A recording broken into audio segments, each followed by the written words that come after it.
exactly playing well either. So it's this weird period of time where the Padres are playing some of their worst baseball of the season, yet they're still in a playoff position. They're dealing with injuries, and shoot, they could even still win this division. But I don't know if I agree. There's a headline at MLB.com, Jim, that I noticed this afternoon that says, despite the injuries, the Padres are built to weather the recent storm that they're dealing with. I don't know. I really don't know if they are or not. 22 games to play. Friday night, they'll be in Colorado. The stretch run begins. Is it all of a sudden going to change? I mean, I could be convinced it will, or I could be convinced it won't. But it's obviously an important time for the Padres, who are just floundering right now in the NL West. They've lost 8 of 10, but like you said, just 2.5 games back somehow in the division. Yeah, those headlines are written by people that don't watch the Padres on a daily basis. Right? Like, despite rash of injuries, Padres built to weather recent storm. Are they? That's my. I mean, I'm watching. It doesn't appear to me they are. Yeah, baseball is such a regionalized sport nowadays that when you see headlines like that on ESPN, MLB.com, or MLB.com, wherever it is, whatever publication it's from, unless it's from AC or Dennis or AJ Cassavell or whoever else covers the Padres on a daily basis, that tells me they don't watch. It's just like I bet you if you read the article, it's from AJ Cassavell, but I get your point. I don't think he writes the headline. But well, I guess maybe AJ believes that, but I don't. I think that they're going to have to start playing some really good baseball here. And if they don't, who knows what's going to happen? I think weathering the storm means that they can withstand these injuries in the long term. And I don't know if they can. Like, I don't know if the Bogarts injury and the Jason Adam injury and the Michael King injury, and, then you couple that with guys like really struggling. Can they weather the storm? I don't know. Isn't weathering the storm, and I agree with you, like, what can you do, obviously, long-term, and can they overcome these injuries? But what can you do short-term? I mean, is there anything that we saw over the last week against the Twins and then the Orioles, for example, that leads you down a path that they will definitively and certainly win this series coming up this weekend against the Colorado Rockies? Was there anything you saw? It was like, you know what? I can see it in their eyes. Trust me, John. They're going to Denver. They're going to play their best baseball. They're going to sweep the Rockies, and they're going to get back on track. Maybe. I mean, that's possible because it's sports, but isn't there also a world where they go out there Friday night and they don't look good? This tailspin continues. And at some point, we're going to look up and say, the teams chasing them are awfully concerning. Like, we keep talking about teams in front of them.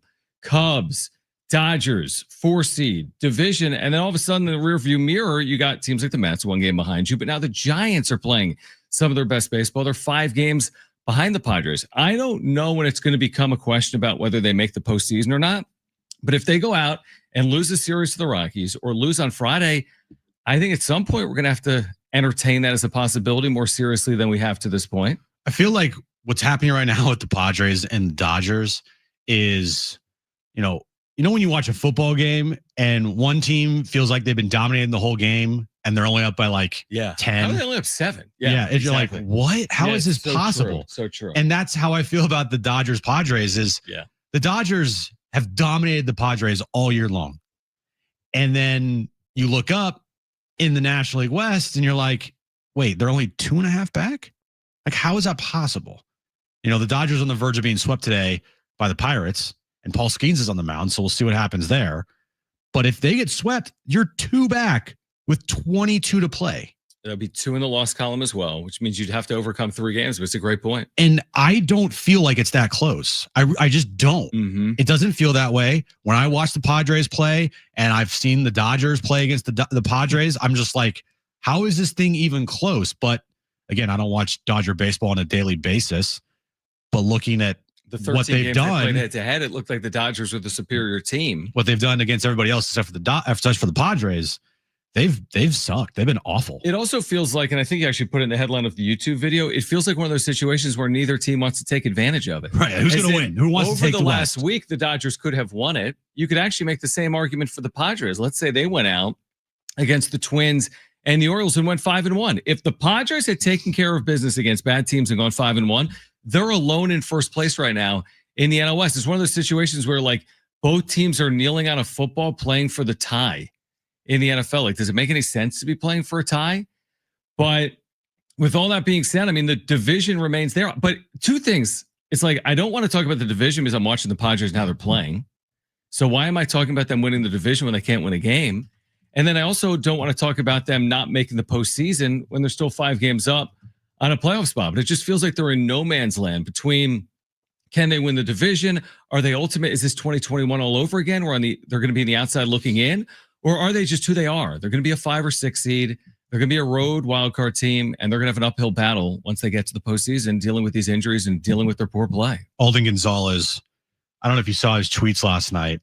He's just basically, he's like, baseball is just the dumbest sport imaginable because it doesn't make any sense. Yep. He put out a couple of tweets for the Padres and Dodgers. Just listen to this, and it makes no sense. Mm-hmm. No sense at all. The Padres, they won 7 of 8 going into LA back a couple weeks ago. Then they got swept by the Dodgers. Then they won 5 of 7 against the Giants and the Dodgers the following week. Then they lost 5 of 6 to the Twins and the Orioles shortly after. Then you look at the Dodgers. All right. 9-0 start to their season, 56-32 on July 3rd. Then they lose 21 of 33 to blow a 9-game lead in the NL West. They sweep the Padres, then lose 4 of 7 in Colorado and San Diego. Then they win 4 in a row. Then they lose 4 of 5 to the D-backs and the Pirates. Nothing makes sense. Like nothing. And that's the sport of baseball. It doesn't make sense at all. You could have the best team and you can go out and lose to some random pitcher on any given night because that dude, for whatever reason, throws 7 shutout innings against you.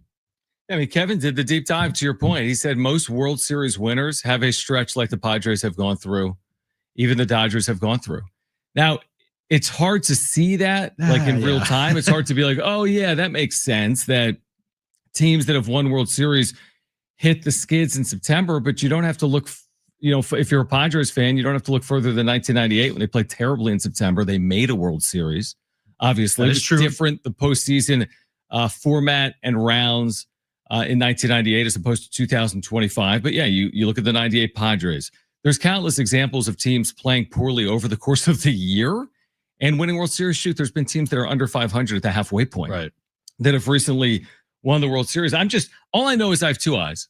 I'm watching every game and every inning, and I'm seeing a team that has starting pitching issues, obviously, that offense has reverted back to where they were in the first half, that's dealing with a significant injury to Jason Adam, so on and so forth. And it doesn't seem like they're primed to, turn this fully around and go win the World Series.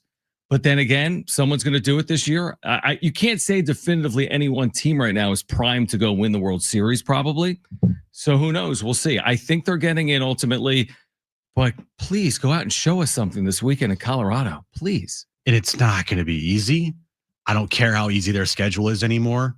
I was the first person to say, look, their easy schedule, once you get to that Twin Series, all the way up until basically, they play the Mets, but after that they play the White Sox in Chicago. I mean, you only have 2 really series in September that are against teams that are playoff teams.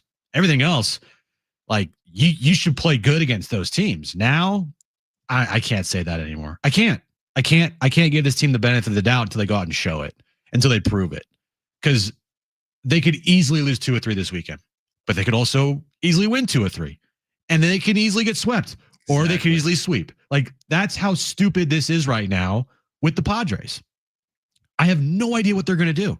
None. And just reading those Alden Gonzalez tweets, neither do a lot of teams in baseball. And that's how it is right now. It's very weird. That's why it's like in the National League specifically, because I spend way more time consuming the National League than we're consuming the American League, like day to day with standings. It doesn't feel as if any one team would be overly confident. Sure, you can use the Brewers because of their standing, and as a 1 seed, I think you are confident, and they put together a very good year. But like, is it easy to separate a team like LA from San Diego? Is it easy to separate a team like the Cubs from the Phillies? As in, it does feel like it is open in the National League. So part of you is like, well, if it's open, take advantage of it. But the other part of you is like, well, it's open and they're playing their worst baseball with it being open, and they're dealing with injuries. So is everyone else. And are they primed to take advantage of it being open or not? I'll go back to, Kevin didn't want to go down this path yesterday. I'll go down the path. They do not play well on the road. You are asking for failure if you secure or a five or a six seed in the postseason. I'm telling you, the path is so slim through that 5 or 6 seed, 3-game series followed by not having home field advantage, potentially all the way out. And it was in front of them. They could have won a series against the Twins. They could have won a series against the Orioles. They'd be right there for a 2 or a 3 or a 4 seed. And now it just feels very uphill to get to a 2, 3, or 4 seed. So they're going to do it the hard way, is my point. They might get in as a 5 or 6, and they're unfortunately doing it from a position of weakness as opposed to a position of strength, which was not my expectation when we were at the deadline and they made all these moves. It feels like they haven't fully taken advantage of making the moves at the deadline and playing their best baseball here down the stretch. And maybe they will over the last 22 games. Like you said, who knows? Well, they're playing good baseball. They were. And that was after the deadline. Mm-hmm. You know, they took a bunch of series and then they got to Dodger Stadium. And since that moment, it just downhill. But then they recovered and won 4 or 5. And then, 4 or 5. And then it's like they've lost now 8 of 10. Now, I said the other day, the one thing about this team that you've seen over the last 2 years is when they stink, they stink. All right. They're awful.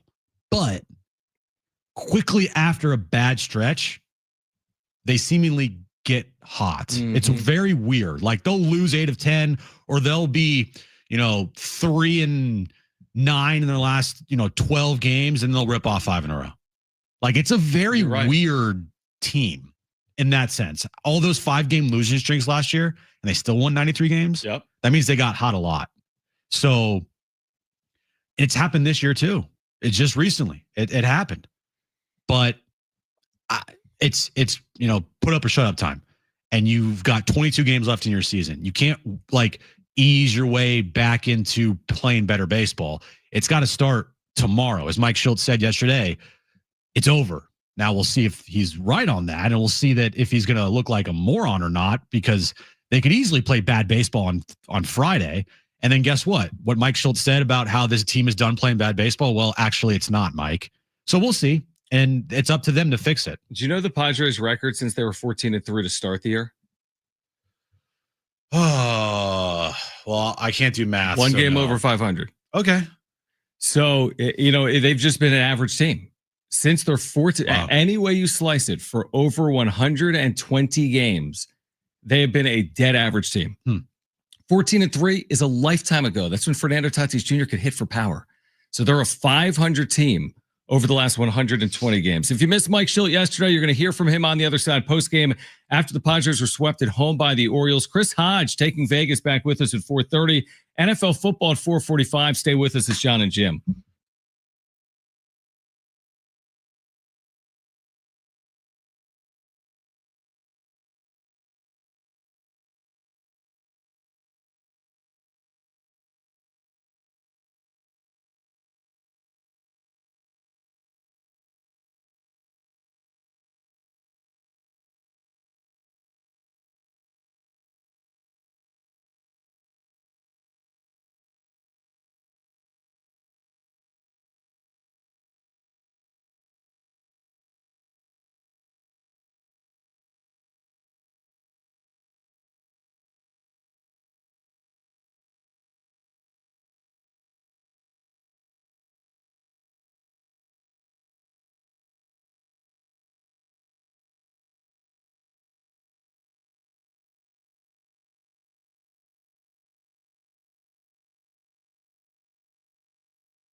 All right, John and Jim, San Diego Sports 760, Cowboys Eagles pregame coverage right here. Beginning at 4:45 p.m., it is the NFL opener from Philadelphia, the rivalry in the NFC East, and you can hear it again coming up at 4:45. Good to have Chris Hodge back with us. He will return. He'll have free winners, free plays for our listeners coming up at 4:30. We have wave tickets to give away today as well. I'll tell you more about that coming up later in the show. But if you missed Mike Schild post-game yesterday, I really felt as if, and you guys tell us, I really felt as if he was at a loss for words. This just starts with his assessment of the team's play, swept at home by the Orioles. Here was Mike Schild postgame. Yeah, you're pleased with the effort. You're pleased with the fight. You're pleased with the competitiveness, but you're clearly disappointed and frustrated with the outcome. Not only today, but recently. Very frustrated, very disappointed. I got to look at myself. I got to be better. I'm not disappointed in our players. I'm just disappointed that, we've been able to have a stretch where we haven't been able to shake hands more consistently. But I have no confidence lost in this group whatsoever. If anything, it'll make us stronger. Every confidence in that. And this too shall pass. It'll pass soon. I know you scored the 5 runs. Guys got some big hits. The first 5 innings, I wonder what you thought of the at-bats during that time and how much, if that could be attributed to being down 7-0. Listen, no, we're here with the winners find solutions, but we're human too. And, look, we've had 2 leads past the 5th inning in the last 10 games, and we've won both of them. Shockingly. So it like I said, it took it, no excuses, give Povich credit. And then the group figured him out and, got a little spark with, not surprisingly, Manny with the 2-run homer to get us on the board. And so, but yeah, it's, a little bit of a kick playing down. I know it is a day-to-day thing with a different starter going each day, but how do you kind of get things rolling in the rotation again? It's a great question. We've got to, the keeping the ball in the ballpark part is a part of it. It's for me, it's more they can get back to the fundamentals. They're going to hit their home runs occasionally, and it's going to happen. But it's the walks that are leading up to it that have led to damage. And again, guys are going to earn walks. Tip your hat. There's occasionally where we pitch around the guy and he gets a walk. We understand what that we're looking to do. But the walks that are the hit by pitches that have started to show up a little bit more consistently, those are got to be eliminated. And the other one is, we've got to do a better job of pitching inside consistently. And I want to be clear, that doesn't mean bad people or anything like that. It's not how we compete. But we need to use both sides of the plate and keep people a little more honest, which will keep people in the ballpark a little more consistently. Just the second immaculate inning in Padres history today for Mason Miller. What do you think? How about that? It'd have been way better and funner if we'd had a 2-run lead. But, good for Mason. It's electric. Slider was unhittable. What have you come to realize about his stuff, having now had him for a month, that maybe you didn't? I knew he had the arm. I didn't know the slider was as good as it was and the confidence he has in it, coupled with the big fastball. And he's got that third pitch, which he doesn't necessarily need, but I was pleased about how good that changeup is. Clearly, he's not going to be a changeup guy, but he's got it in his bag.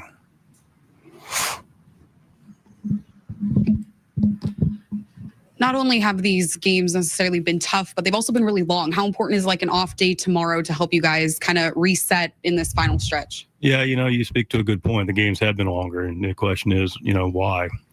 And the why is a lot of reasons, but a big part of the why is not consistently being able to, have shorter innings, not be able to, you walk guys and there's mound visits and there's trips and there's, throwing over, and we just got to get in this rhythm of get that first hit or, involve our defense to strength of ours.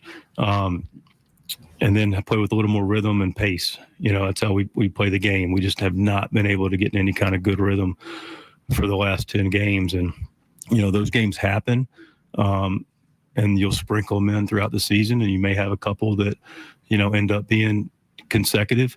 But the one thing I'm really comfortable and confident in, we're seeing a lot of them, but they're done. I'm declaring them over. Okay, 2 questions. 1, have you ever heard anybody in your life with a drier mouth than Mike Schilt? And 2, how do you play with more rhythm and pace in baseball? Yeah, I mean, it's not a rhythm pace game. I mean, every team is working with a pitch clock now. It's like you either pitch well or you pitch poorly, but it's not really a rhythm game. It's a pitching game. You can have better pitching, but I don't know if you're going to have better rhythm without better pitching. Yeah, I don't even know what rhythm really is in baseball. Yeah, you can get into a rhythm if you have good pitching, but that's something they haven't done. So maybe he's alluding to that's how you get into better rhythm. Again, it's a Mike Schilt, so who the hell knows? And by the way, as Kevin says, and it's probably one of his biggest pet peeves, and I agree with him, Mike, you don't how are you going to be better? Like, what are you going to do? Is it? I mean, I've never heard him say it really until He said it a lot last year. he hasn't said it this year until now, and it didn't make any sense the way he used it today. You're down 7-0, Mike. I mean, Nestor Cortez will have 4 home runs. I got to be better. I mean, look, the I got to be better part for Mike Schilt has to do with why the hell you keep pinch hitting Will Wagner. Okay, you got to be better there. The moves you make in the bullpen, you got to be better there. But when Nestor Cortez gives up 4 home runs, how are you supposed to be better, Mike? Makes no sense. Yeah, it doesn't make any sense. His team's got to be better beginning tomorrow night in Colorado against the Rockies. We'll get back to it over the course of the next couple of hours. We're here until 4:45. And again, Chris Hodge taking Vegas free picks for our listeners coming up. Of course, the NFL returns tonight. Cowboys and Eagles. You can hear it with pregame coverage again beginning at 4:45 p.m. Will it be a good night or not? Will it be a good game or not? In the NFL, Eagles and Cowboys from Philadelphia, defending champs against a team now without Micah Parsons. We'll get into that on the other side. Chris Hodge at 4:30. We're here until 4:45. This is John and Jim, San Diego Sports 760, live on the iHeartRadio app.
This update is brought to you by Aleve. Padres have an off day today. They start a 3-game series against the Rockies tomorrow night in Colorado. Somehow the Padres still only trail the Dodgers by 2.5 games in the National League West. Dodgers take on the Pirates tonight in Paul Skeens, 3:40 first pitch in Pittsburgh. Both teams just flat out stink right now. And tonight, the NFL kicks off in Philadelphia as the defending Super Bowl champion Eagles take on the Dallas Cowboys, 5:20 kickoff time. Our pregame coverage starts at 4:45 right here on San Diego Sports 760. Life doesn't wait, and neither should you. Aleve can help you deal with pain less throughout your day. With just one pill, Aleve lasts up to 12 hours. Don't let those aches and pains hold you back from doing what's important to you. Use as directed. All right, Chris Hodge taking Vegas back with us at 4:30. He'll have free picks for our listeners. Of course, Eagles and Cowboys coming up tonight at 4:45. We also have San Diego Wave tickets to give away. They're retiring Alex Morgan's jersey this weekend. We'll have a player from the Wave, Kira Caruso, with us in studio at 3:30. And after our conversation with Kira, we'll give away some of those tickets for Sunday against Houston. Alex Morgan's jersey retirement. We've got a 4-pack of tickets that we'll give away coming up around 3:30 or so. So Brent just mentioned this off air. It's a good point. The Eagles at home against the Cowboys, raising banners, celebrating, pomp and circumstance, are only a 7.5-point favorite. Of course, the Cowboys offseason has been mired in this Micah Parsons news. They were awful last year against Philadelphia. They were dealing with the Dak Prescott injury as well last year. But Eagles minus 7.5. I want to say the Eagles last year, I was about to look it up. I think they outscored the Cowboys in 2 games by 60, 6-0, I think more, maybe 62 points. Are we trusting the Cowboys for like keeping it close on the road tonight? Seems ambitious, doesn't it? I think it's moved. It's up to 8.5 right now. Okay, so it's move. Okay. What do you think? You don't think Kenny Clark's going to stop the run of Saquon Barkley and Jalen Hurts and shut down that defense all alone, or shut down that offense all by himself? Last time they were in Philadelphia, December 29th, 41-7 Philadelphia. Do you think those 2 first-round draft picks make a big impact in tonight's game? Game in Dallas, 34-6 Philadelphia. Will the ghost of Micah Parsons have a couple sacks tonight? No. The Cowboys, yeah, I know the Cowboys have lost at least 4 of the last 5 against the Eagles, I want to say. I don't know. Handicappers know more than we do probably. 8.5 is a big number in the NFL. But it doesn't seem that hard to envision the Eagles winning by multiple scores tonight at home. Will Jerry Jones throw a touchdown pass tonight for the Cowboys? I don't think so. We'll be watching from some owner's suite. Probably. I don't even think this is going to be competitive tonight. Which kind of is, it sucks because you want to see like the first game of the NFL season be competitive. I mean, it could be competitive for maybe a half. But all in all, I don't feel like the Eagles are going to be in any jeopardy to lose this game tonight against Dallas. Now, we'll see what, Dak's healthy, right? They still got CeeDee Lamb. I don't really know much about what's going on with their offensive line and who's even their running back. And they lost Michael Parsons, but hey, they got Kenny Clark. And their new head coach, like, are we going to see him be a fish out of water, or is he going to actually make some moves and call some plays that actually like wow, maybe Dallas might be onto something here. I don't know. It's probably too early to even tell. But there's a number of examples of teams as underdogs on the road in the Thursday openers playing well. There's a lot of like, it's all about them. It's not about us against the world, upsets and certainly covers. I mean, if we looked at the last 8, there's got to be 3 or 4 road covers or road upsets in the last 7 or 8. But just because it's happened previously, and like the Chiefs have been beaten by the Ravens, for example, doesn't mean this bad Cowboys team is going up against, Philadelphia is the favorite to win the Super Bowl. So like a historically good or very good football team, it doesn't mean the Cowboys, just because other teams have done it before, they're going to put themselves in a position to win this game. Like, can we get a game like we got last year for the opener? Probably not, right? 2 good teams, 2 teams that are, Super Bowl contenders. The final play of the game, Isaiah Likely, his like big toe touched the line in the back of the end zone. That was right. Ravens Chiefs, right?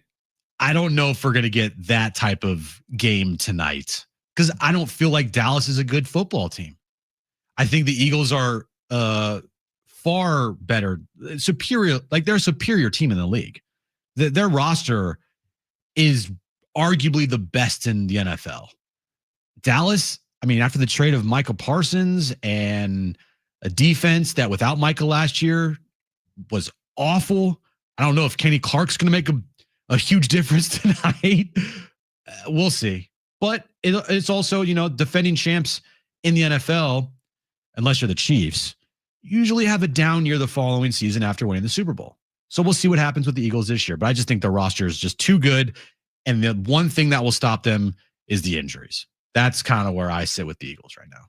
I think what's going to keep it close tonight is it's week one. Everyone plays like crap in week one because none of the starters play in the preseason. So a lot of these guys, this is going to be their first, reps and first playing time of the year. And they're going to have rust to shake off. I bet even the Eagles will look like crap in the first half just because, did Saquon play in the first or in the preseason? No. Exactly. So 2 of the last 3 road teams in the opener against the champs have won. Bills over the Rams in 2022, Lions over the Chiefs. Remember, I'm like, why are the Lions in this game? Lions over the Chiefs in 2023. And then last year, like you said, it was a toe that separated the Chiefs and the Ravens. So all 3 of those games, the road team has played really well. Shoot, Cowboys Buccaneers, remember that game? Oh, that was a great game. Bucs won that game by 2. 31-29. They were a heavy favorite in that game as well. That was one of the best openers in recent memory. So the last 4 have all either had the road team win or the road team played within a touchdown of the Super Bowl champs. So maybe they find a way to play up to Philadelphia here tonight. Did you see what Nick Sirianni said in a press conference? I think it was maybe last week or earlier this week. What did he say? He said he didn't even realize it was banner night on Thursday at the Link.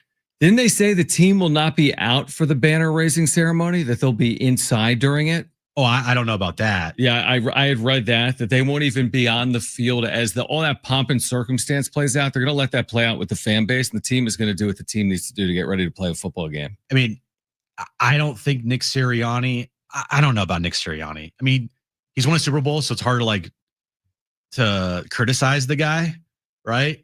But he does things you're like, what are you doing? Stop being such a bro. But he's won. He's won at a good clip. And so for him to be like, I didn't know it was banner night. Yes, you did. That's kind of weird. Like, how could you possibly not know that? It's your home opener. It's Thursday night. Yeah, stop. You know that you remember you won the Super Bowl last year, even though you're trying to forget about it so you can move on to this season. Like, stop it. I mean, the number in this game, if you saw anything this past weekend with college football, it had like its highest rated games ever this past weekend for week 1. So I'm just assuming because you put the Super Bowl champs against the Dallas Cowboys, you're looking at some ridiculous number here tonight to start the NFL season. I think even with the Cowboys strife, with the Jerry Jones saga, with Micah Parsons not being there, with their expectations very low. I mean, what are their expectations? 6, 7, 8 wins here in 2025. Lose as much as possible for a better draft pick. I think even with all that, you're looking at probably a historical opener in terms of ratings because it's the NFL. And all it does is go up, up, up, up, up.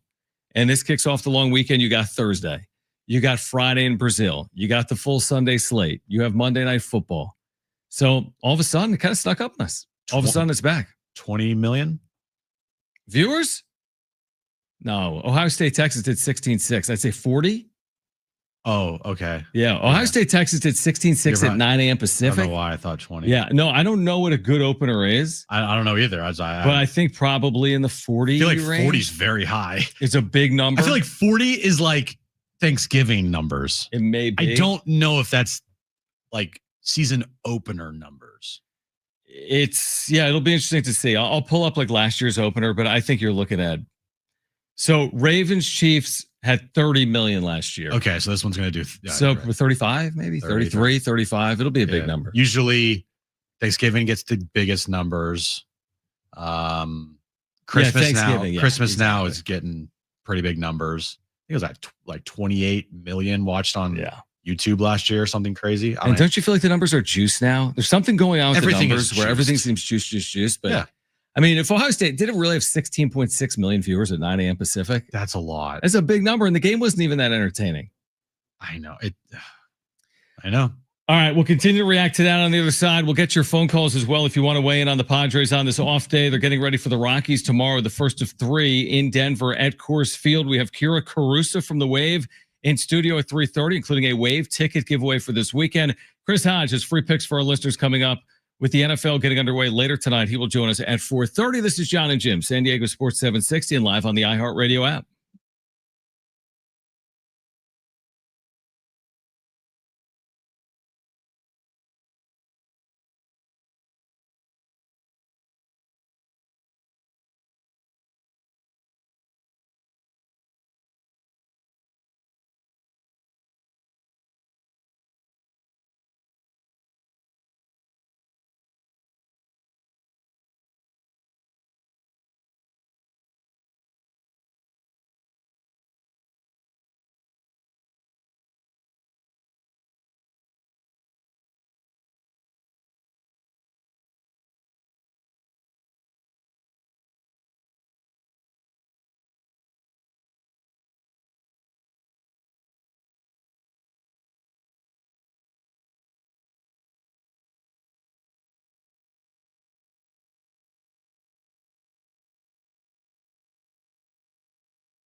I can catch the Sean Lewis Show tomorrow night. That's tomorrow at 6, San Diego Sports 760. Me and Rich Ornberger sit down with head coach, look back on the Stony Brook win, look ahead to this weekend. Big game in Pullman against Washington State. Sean Lewis Coaches Show tomorrow at 6, and you're home for the Aztecs San Diego Sports 760. Of course, we have NFL football tonight. 4:45 pregame, Cowboys and Eagles. Now, you were very critical of Red Zone and the decision to include advertising, right? Yesterday. Commercials. Yeah, advertising, commercials, whatever you want to call it. Yeah. Did you know this has nothing to do with ESPN? that decision? Explain. I'll explain. So the NFL owns I know 90% of ESPN Red Zone. paid to get the rights to Red Zone. I'll read the exact tweet. Probably pointless to explain further, but this, just to be clear, ESPN is not acquiring Red Zone. It's acquiring the NFL network, and it's acquiring the name Red Zone, but the actual show continues to be owned by the NFL. 90% of the show is owned by the NFL. It's the NFL's decision to add advertising. Okay. Well, still, it's the corporate It's the NFL umbrella that they want to create is- more revenue for the NFL, right? it's the Game of Owners- Thrones of Yeah. it's the House NFL and House ESPN. Like they're the same. It's the same thing. Yeah, I guess. And I guess at the end of the day, they're going to have how many ads? They're going to have 4 15-second ads. And you might say, dude, that's nothing. And you're right. It's nothing. It's 1 minute or I guess 1 to 2 minutes. They say, I know 4:15, it's 1 minute, but like 1 minute and 7 hours of football. Why are you complaining? Here's why.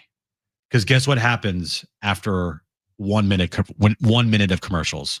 In a couple years, they'll add like 5 minutes of commercials. And then after that, they'll add like 15 minutes of commercials. This is the start, and there's no going back. They're not going to keep just 15 seconds or 1 total minute in 7 hours for the next decade. I guarantee you that as time passes, they're going to just continuously slip in more commercials and more commercials. And then you're going to be like, why are there so many commercials on this?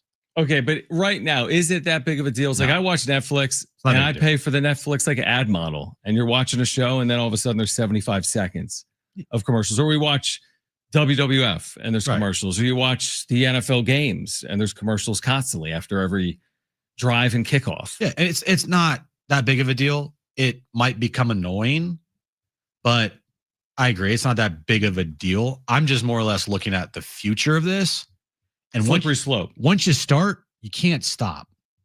And you don't, are you telling me that they're just all of a sudden just not going to add more commercials to this thing in the future? Of course they are. I think you're probably right. And I also think people ultimately will still watch.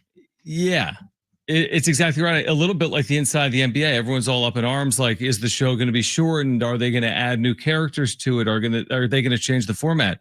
But at the end of the day, the ratings will probably be up on ESPN from where they were on Turner. Because ESPN has like more play-by-play and more programming than Turner has. So like people go up in arms about something, but then it just like changes and people move on and the world keeps spinning. Yeah, I get it. It doesn't, I don't know. I don't like how people are going to be upset about it. And you can be upset if you want.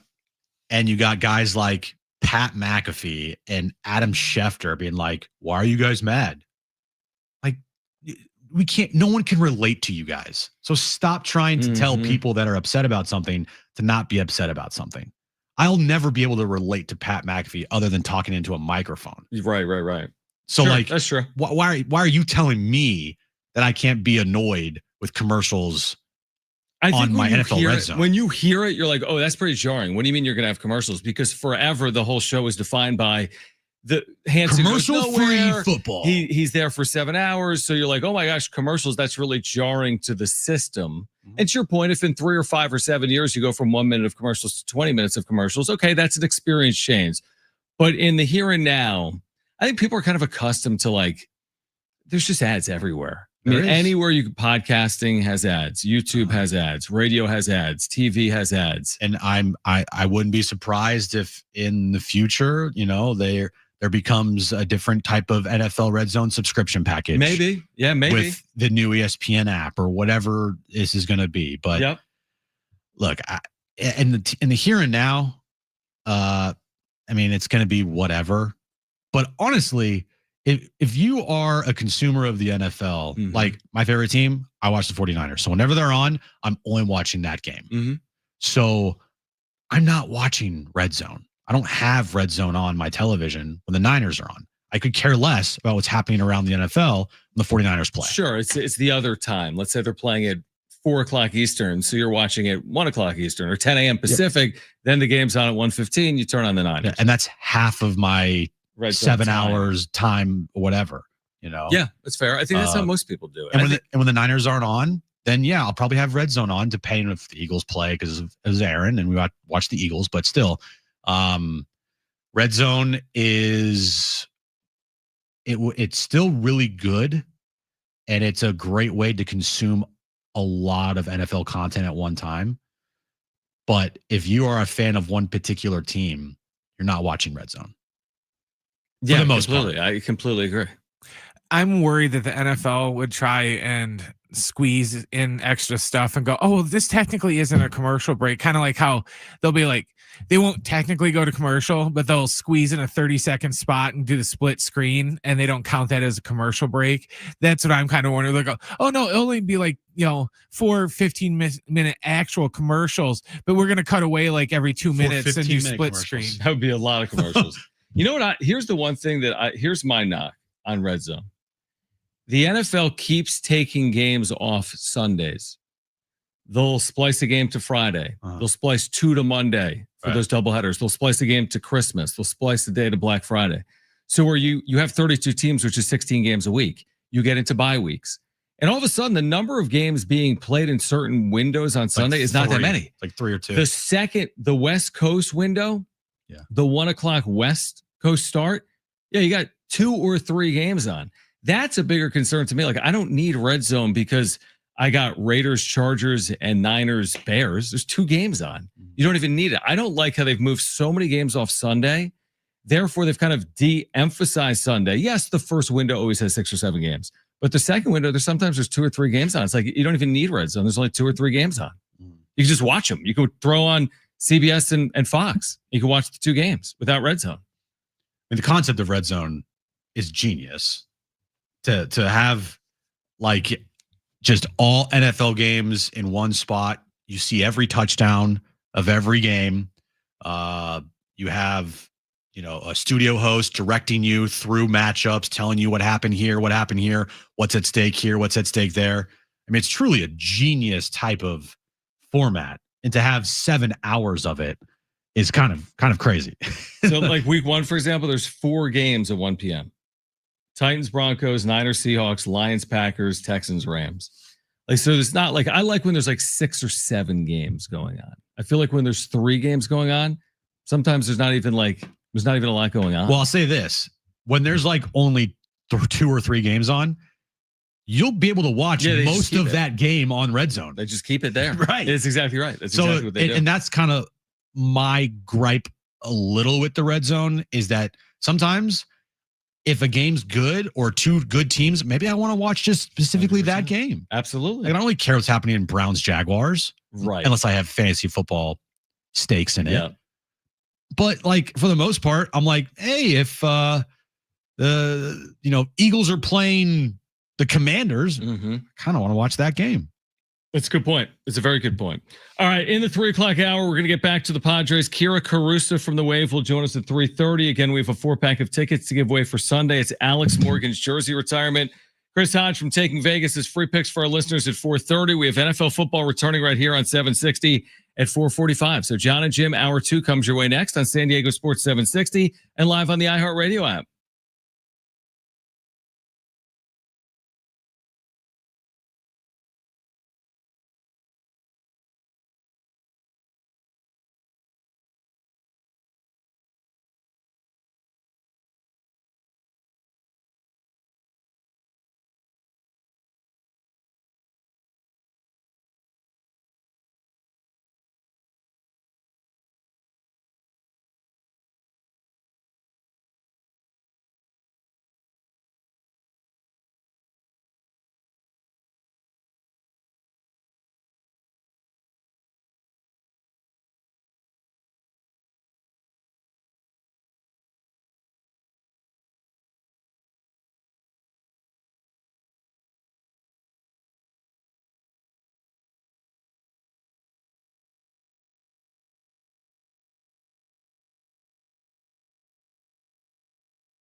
All right, this update's brought to you by Anderson Plumbing, Heating, and Air. Padres have an off day today. They start a 3-game series against the Colorado Rockies starting tomorrow night in Denver. Padres somehow are still just only 2.5 games back of the Dodgers in the National League West. Dodgers take on the Pirates, trying to avoid a sweep in Pittsburgh. 3:40 first pitch there. It's Blake Snell against Paul Skeens in Pittsburgh. Good matchup. And tonight, the NFL season kicks off in Philadelphia as the defending Super Bowl champion Eagles take on the Dallas Cowboys. 5:20 kickoff time.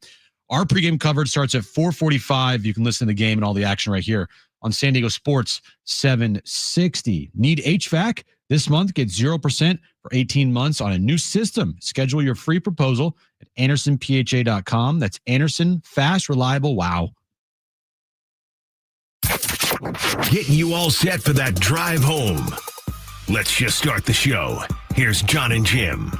All right, San Diego and Southern California, what's going on? This is hour 2 of John and Jim. We have a bit of a short show because at 4:45, we will hand you off to our pregame coverage of Cowboys and Eagles. The NFL opener gets underway at 5:15. We have Chris Hodge from Taking Vegas. We'll have free picks for you coming up this weekend in college and NFL football at 4:30. He's back with us. And then Kira Caruso, San Diego Wave, San Diegan. She's going to join us at 3:30. We have a 4-pack of tickets to give away for Sunday's Wave match against Houston, Alex Morgan's retirement jersey night. Now, Eric's been very patient on line 1. I apologize to Eric. I didn't realize he was on hold over the last 30 minutes or so. So, Eric, we appreciate you waiting on hold, and thanks for calling in. 877-767-4760. Eric, you're back with us on John and Jim. Hey, thanks, guys. Yeah, listening in before I get to the Padres, just want to touch on tonight's game. I think the NFL did it right, and they're one of the few leagues that does. I mean, think about how special this is for the fans, and I say that because I'm a fan myself, of course, of the San Diego Padres. But the hype doesn't get any bigger. You're playing a division rival. If you're a Cowboy fan, it's banner night, the rings, all the other fun stuff. You're on the road. You'd like nothing better than to beat the Philadelphia Eagles, and then same goes for the Philadelphia fans, right? So it's a beautiful time to be a fan of either of these two teams.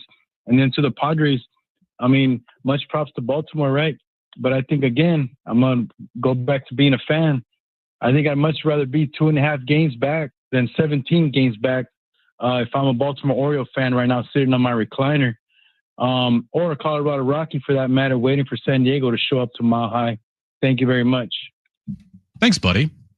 Yeah, I mean, there's no doubt the Padres are in a better situation than Baltimore or Colorado. But that doesn't really change my tune on my thoughts on the Padres here recently. Like, it's true. I'd rather be, watching or following the Padres than the Orioles right now. But I don't take solace in the fact that the Rockies are bad.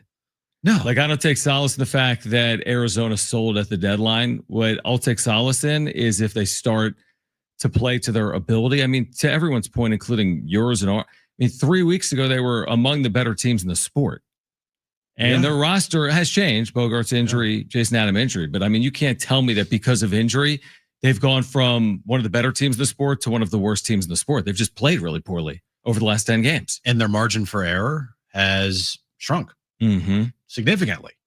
Not just the Jason Adam injury that hurts this team. It's the Xander Bogaerts injury that hurts this team. Even though Xander Bogaerts isn't like this, I can't believe they lost Xander Bogaerts. He's kind of forgettable. He just is. He does some nice things here and there. He's got hot this season. He turned the season around, thankfully. Could you imagine where this team would be if Xander didn't? Right. But overall, it's not like you've just lost Bryce Harper or Shohei Ohtani or Manny Machado. Xander Bogaerts is Xander Bogaerts. But the drop in Xander Bogaerts is what the problem is. Not that you lost Xander Bogaerts. It's that the backup to Xander Bogaerts is Jose Iglesias and Mason McCoy. Mike McCoy. It's football season. Right. My head's in the wrong spot. Yeah, the drop off is from Xander to Mason McCoy and Jose Iglesias. That's where the problem lies. And you also now lose one of your, if not best, relievers. You have no idea what's going on with Michael King. Those are significant injuries for you. And to compound all that, you're not playing well. So the injuries make it feel even worse. Yeah, and the Michael King part of it, when you talk about injuries and this slim margin, is you start doing the math on it. He's not pitching before they get home. So there'll be 19 games left when they get home. And if he pitches the day they get home, the max starts as 4. If he takes a few days before he's pitching, then all of a sudden your 4 starts become 3. You get the point. So there's no world where he can make more than 4 starts in the regular season. There's also no world where in his first start, he's going to be given some type of leash. So you're dealing with such a slim amount of time for Michael King to look like Michael King. I mean, how many starts is he afforded to even look like himself? The first one he won't be. He's not going 5 or 6 innings in his first one. No. So now it's either 2 or 3 starts. And are you going to have enough faith based on what you see in 2 starts against teams like the Diamondbacks or the White Sox or whomever to be like, hey, I feel great about Michael King pitching in game 2 of a playoff series. Now, you might not have any choice. He may just have to pitch in game 2 of that playoff series. But that to me is probably, that's way bigger than Bogarts. I'm with you. It has been an unforgettable or forgettable season. The Jason Adam thing is significant, but their bullpen is good. So maybe it can be overcome, but the starting pitching can't be overcome. Like it can't be overcome without Michael King. So he's got to look the part. It's weird because they're playing awful right now, Mm-hmm. but I still don't feel like they're like going to collapse or they're on the verge of collapsing. I don't. Mm-hmm. I don't have much confidence in their chance to win a World Series. I mean, there's still confidence, but it's not as high as it was maybe 3 weeks ago. Injuries played a big role in that. Right. But I don't think this is like the beginning of the end. Like, oh, we're on the verge of a 2021 collapse. I don't see it that way. I just see it as a team that they're good, not great. They could get hot, but even if they did get hot, I don't know if that's enough to carry them to a World Series just because of the trend lines, because of who they are. Like, there's no changing who you are. This offense does not hit home runs. They have to score by going station to station. They're not going to outpower anybody. Mm-hmm. They have multiple guys on their team that are underperforming this year. They're having down years. You don't have many guys in your lineup that have played for the Padres the entire season. You know, Ramon Laureano is a case of he's outperformed his expectations. He's having a career year. But other than that, for players that have been here for the entire season, there's nobody offensively that you could say that about.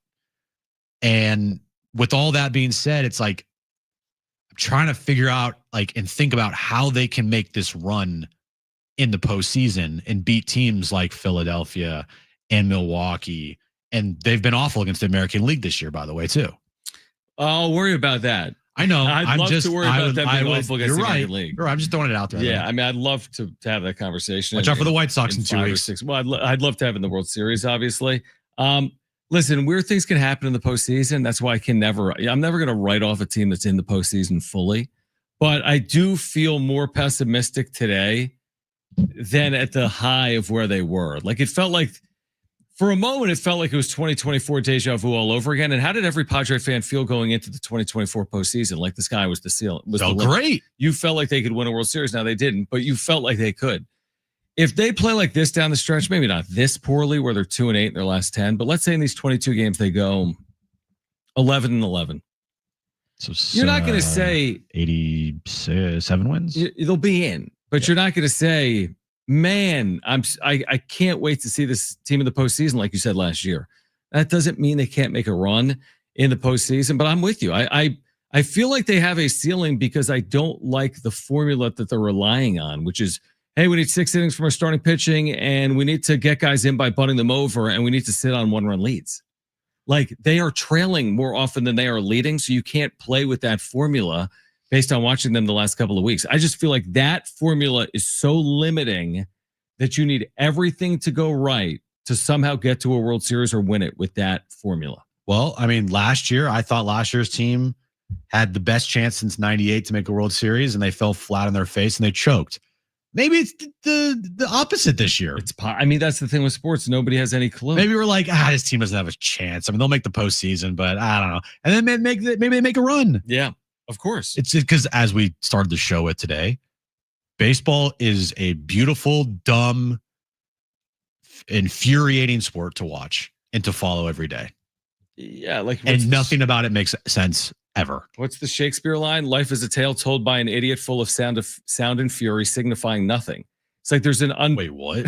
we had to study it in school. Life is a tale told by an idiot, full of sound and fury, signifying nothing, which basically means, what does it mean? It's unpredictable. You don't know. There's certain things that are out of your control. Sounds like you're describing baseball. Exactly. It's sports. It's sports. And sports. I've seen undefeated Patriots teams lose to mediocre Giants teams. Yeah, the Cowboys could beat the Eagles tonight. That's the thing, and it's happened before. I've seen players blow out their ACL walking off fields. But the one thing about baseball that's different from every other sport is the amount of times that you fail in the sport compared to other sports. Sure, if you were allowed, not allowed, but if you failed as much as a baseball player does in baseball in like the NFL, you don't complete 30% of your passes. Yeah, you're cut. Right. You're not getting another job. You don't make 30% of your shots. Right. If you make 30% of your shots, you're not you don't in have a the job. league. Yep. In baseball, 3 out of 10, that's 300 average. You're an all-star. Yeah. There's so few that can even do that anymore. I know. It's more, 28 out of 100, 280. Right. 285, something like that. You're right. So that's, baseball, I love it. It could be so fun, but it also can be so infuriating and the dumbest sport to watch possible. Yeah, completely. And we can say you had the amazing stat like a week ago. You're like, they're 1-9 in road series against playoff teams. So you can hammer that stat over and over and over again. They might lose to the Mets at Citi Field later this month. You might say they're 1-10 on the road against playoff teams. And then guess what? They go to the Cubs in the postseason and they sweep them. Yeah. I mean, it's not impossible. That's the definition of baseball. Yeah, exactly. And how dumb it can be at times where a stat like that's brought up. If they lose, say they lose to the Mets, like you said, they're 1-10 against playoff caliber teams in the regular season. And then they go on the road and they beat a playoff team on the road to advance the NLDS. Like what?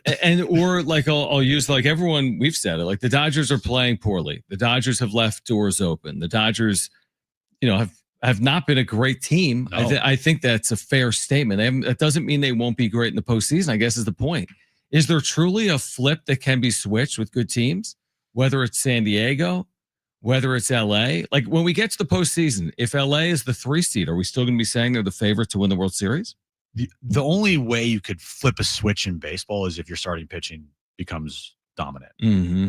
You can't, and maybe if you want to say your offense starts scoring a bunch of runs, but if you don't have the pitching to match, it's going to be tough. I mean, the Padres have scored some runs here recently, and they still are losing all these games, right? True. Even yesterday, 5 runs should be enough for a win. We used to say that's how they won. With this bullpen, that needs to be enough. Yeah, and you're right. They've had some games where they're scoring 5, 6, 7 runs, and they're losing 7-5. They're losing 8-7. It starts and ends with starting pitching. It starts and ends with just pitching in general. You're right. You never can have enough. And now they have less good pitching with the loss of Jason Adam, and we'll see about Michael King. But going forward, it's still going to be a grind for this team. I don't feel like the Mike Schilt prophecy of we're just going to just play great baseball from here on out. It's going to happen starting tomorrow night. Maybe they do play good baseball tomorrow night, but guess what? You're going to lose a couple more times here before the end of the season. You don't see a 19-3 finish. That would be incredible. To win this division by 3 games and secure the 2 seed and have momentum. We'll see, but I agree with what you're saying. Kira Caruso, she plays for the San Diego Wave. She's a San Diegan. She played with Alex Morgan. It's Alex Morgan's jersey retirement on Sunday. We have a free 4-pack of tickets to give away. She'll join us in studio at 3:30. That's when we'll give away those tickets. Chris Hodge from Taking Vegas has free college and NFL picks for our listeners at 4:30. And then NFL football returns right here on San Diego Sports 760 with pregame coverage tonight at 4:45. More on the Padres and the opening night of the NFL ahead. We're here until 4:45. This is John and Jim, San Diego Sports 760 and live on the iHeartRadio app.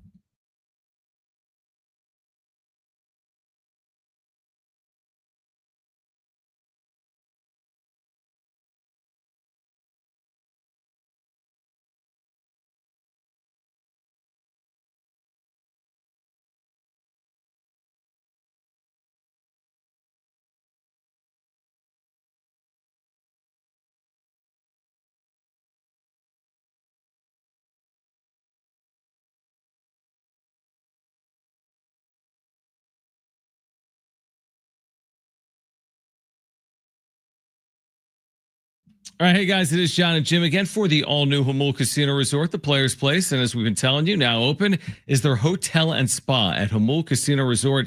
It's the next level of luxury. You can treat yourself to a stunning new stay, rooftop relaxation, indulgent spa treatments, and all the thrills of Jamul Casino Resort, now all in one unforgettable destination. And now open is the Jamul 23 Endless Dining. Every day you can savor San Diego's ultimate endless dining experience at Jamul 23. From their world-famous lobster brunch served every morning and their VIP endless dining experience each evening. Indulge in chef-curated specialties, seafood prime cuts, and decadent desserts, all with stunning panoramic views. And sports fans, catch the action at Tony Gwynn Sports Pub. Experience the ultimate sports showdown. You can catch the Padres live, plus great food at Tony Gwynn Sports Pub, where fandom meets fantastic. It's at the all-new Jamul Casino Resort, the Players Place.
All right, John and Jim, San Diego Sports 760, Kira Carusa of the San Diego Wave in studio at 3:30. We're giving away a 4-pack of tickets for Sunday. Alex Morgan's jersey retirement at Snapdragon. We'll give away those 4-pack of tickets coming up following our conversation. Then Chris Hodge taking Vegas, free picks coming up at 4:30. Do you ever watch like recruiting announcements from high school players? And they're like, with their parents, and they have all the hats in front, and like then every second, and then they like pretend they're going to pick something, and then they pick another thing. And there's been a couple times where you've seen the kid pick a hat, and their parents like, "Why did you do that?" And they're like, wish they went to Alabama, but instead they went to LSU because their mom's like an Alabama fan. Yeah, I've probably seen that maybe 1 time or 2 times in my life. Yeah. Well, tonight at the Eagles-Cowboys game, Micah Parsons' mom apparently is decked out in Cowboys gear at the game tonight in Philadelphia. Weird or not? It's definitely weird. Now, they grew up? Hasn't he told it as such in his statements here recently? He grew up a Cowboys fan. Correct. So mom could just be a Cowboys fan because Micah grew up a Cowboys fan. Remember, he grew up in the Philadelphia area. Mm-hmm. He grew up 90 minutes from Philadelphia in Harrisburg. So maybe mom is just a Cowboys fan at the Eagles game supporting the Cowboys. Is she wearing a Parsons Cowboys jersey? Which also would make sense. It's her last name. That'd be kind of interesting. But it's being reported by Mike Garafolo that Micah Parsons' mom is wearing Cowboys apparel and is at the game tonight. A little weird, unless there's, again, like I said, like maybe she's been watching Cowboys games since she was 8. Did no one tell her son was traded? But can't you still be a Cowboy fan just as a person? If she's a Cowboys fan? I would choose my son over the team. Agree. But what head to head, I'm with you. If Packers Cowboys made that's very odd. Okay, that's very odd. Packers Week 4, we'll find out. Yeah, maybe it's a good point. But if she's just a Cowboys fan, I'm with you. I find it odd, considering he got traded a week ago and everything that the happened. Cowboys are playing now a week later, and she's wearing Cowboys gear in Philly. It's a little weird. Maybe, because tickets aren't cheap. No, of course not. And they don't gift tickets to players, significant others, or parents. Like, they got to pay. Yeah, I think they got the money. But what if she bought these tickets, had them all ready to go? Right. Don't want to waste the money. Don't want to not go to the game. You might want to waste the money. Your son's getting $200 million the next 4 years. Yeah, you can waste the money. Yeah, plus endorsements. He's probably getting about $300 million the next 4 years. I think they're all right. Yeah, I think you can do that. It's okay. I'm pretty sure. But I found it to be very odd. I just saw that it is odd being reported. I'm like, interesting. Very odd. Here's my question. Okay. What's your question? What do you got, Brian? I was gonna say, but if she's a diehard Cowboys fan, she's gonna stay that way. If John, you're diehard Penn State, if Jones goes to college at Michigan, are you gonna all of a sudden not like Penn State because he goes to Michigan? You can like both. Yeah, maybe. Although I do think a lot of times it's like, okay, I'll give you the athlete example. You grow up, let's say, Jeremiah Estrada grew up a Dodger fan. Yeah, Mickey Moniak is out of San Diego. He's a diehard Padre fan growing up. But if you get drafted by the Angels, then it changes. You're no longer probably like life changes. Things happen. Yep. So Jackson Merrill grew up a Red Sox fan. Yeah, exactly. All these guys in baseball and all these guys in professional sports, they grew up different fans of different fan bases. And once you get drafted, like that fandom of those other teams, I think it changes. Those go away. Like Jeremiah Estrada. Perfect example. He grew up his family diehard Dodger fan, right? And he's now with the Padres. Do you think they're still rooting for the Dodgers? So you kind of have to change your allegiance just because you kind of have to change your allegiance. Well, I think maybe some of his family still root for the Dodgers, but that like makes mom sense. and dad. I mean, if they're playing each other, what are you going to sit there and be like? I hope the Dodgers hit all these home runs off you. No, oh wait, they are 100%. Yeah. Here's my on-field question: is there any world where Saquon Barkley exceeds his rushing total from last year? Now, he didn't play in the 17th game. He ran for 2,005 yards. It was an unbelievable year, one of the best in the history of the league for a tailback, obviously. He ran for 2,000 yards. They win the Super Bowl, ultimately. Is it replicatable? I say no. Okay. Will they be a little more cautious with him? I say yes. Mm-hmm. It's really difficult. If you just go look at the history of the league and guys that have career years rushing the following year, there's always a dip. Always a dip. Mm-hmm. And I don't think anything will change with Saquon. Now, the dip might not be as significant as we've seen in the past from like rushing leaders. Like just off the top of my head, Christian McCaffrey, he had an incredible 2023 season. And the following year was a disaster. Mm-hmm. Now, a lot of it had to do with injuries, but still, when you carry the ball as much as Saquon did, and as much as Christian McCaffrey did, and other guys in the past that have rushed for close to 2,000 yards or whatnot, there's always going to be a dip the following season. I don't have that off the top of my head, but I'd be curious. Like, what did Adrian Peterson do after he rushed for 2,000 yards?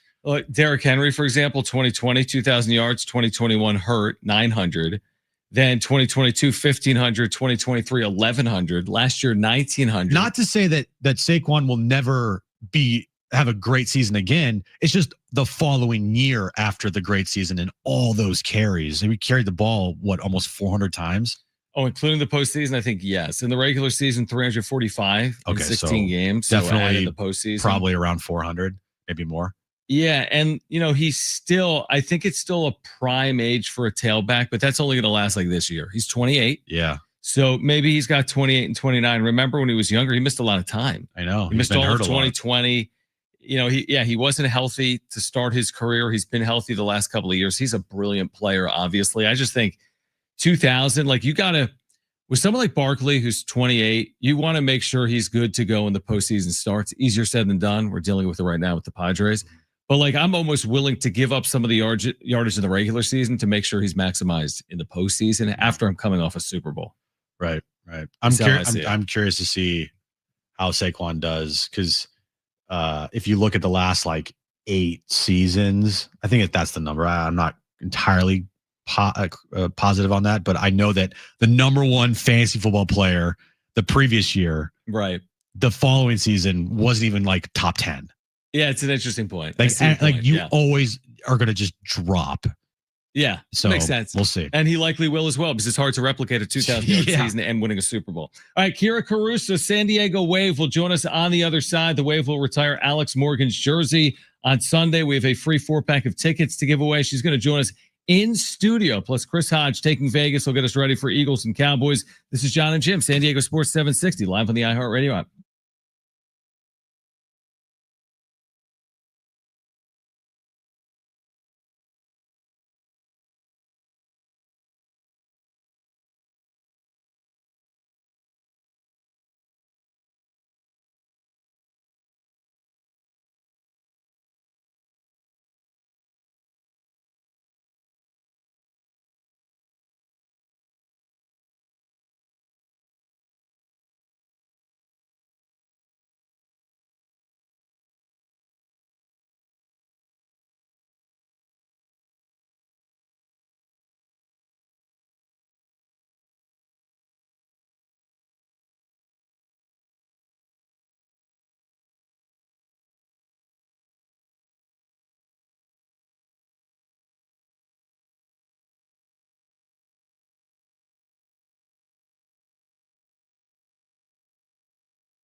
All right, this update's brought to you by Staples. Padres have an off day today. They'll start a 3-game series against the Colorado Rockies tomorrow night in Colorado. Somehow they're still only 2.5 games back of the Dodgers in the National League West. Dodgers, they take on the Pirates in about 10 minutes time in Pittsburgh. Really good matchup.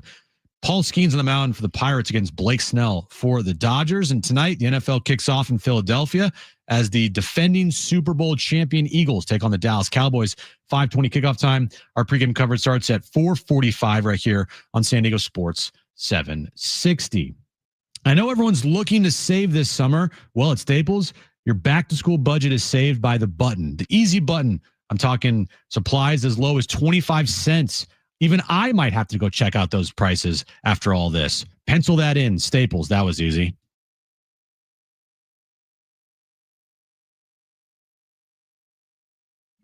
All right, Kira Carusa, San Diego Wave forward. The waiver getting set for Houston on Sunday at Snapdragon Stadium. It is Alex Morgan's jersey retirement night. Kira will join us in studio coming up in mere moments. I think she's doing the car wash, so to speak, which means like she's on one station, then she's going to be on this station. I think she's going to be on Kogo, our sister station, coming up. But they're getting ready for Sunday. Wave and Houston Dash. They've rebounded from last year. They've put together a very good year. We have a free 4-pack of tickets that we'll give away coming up in the next 10 or so minutes. We're getting ready for Eagles Cowboys.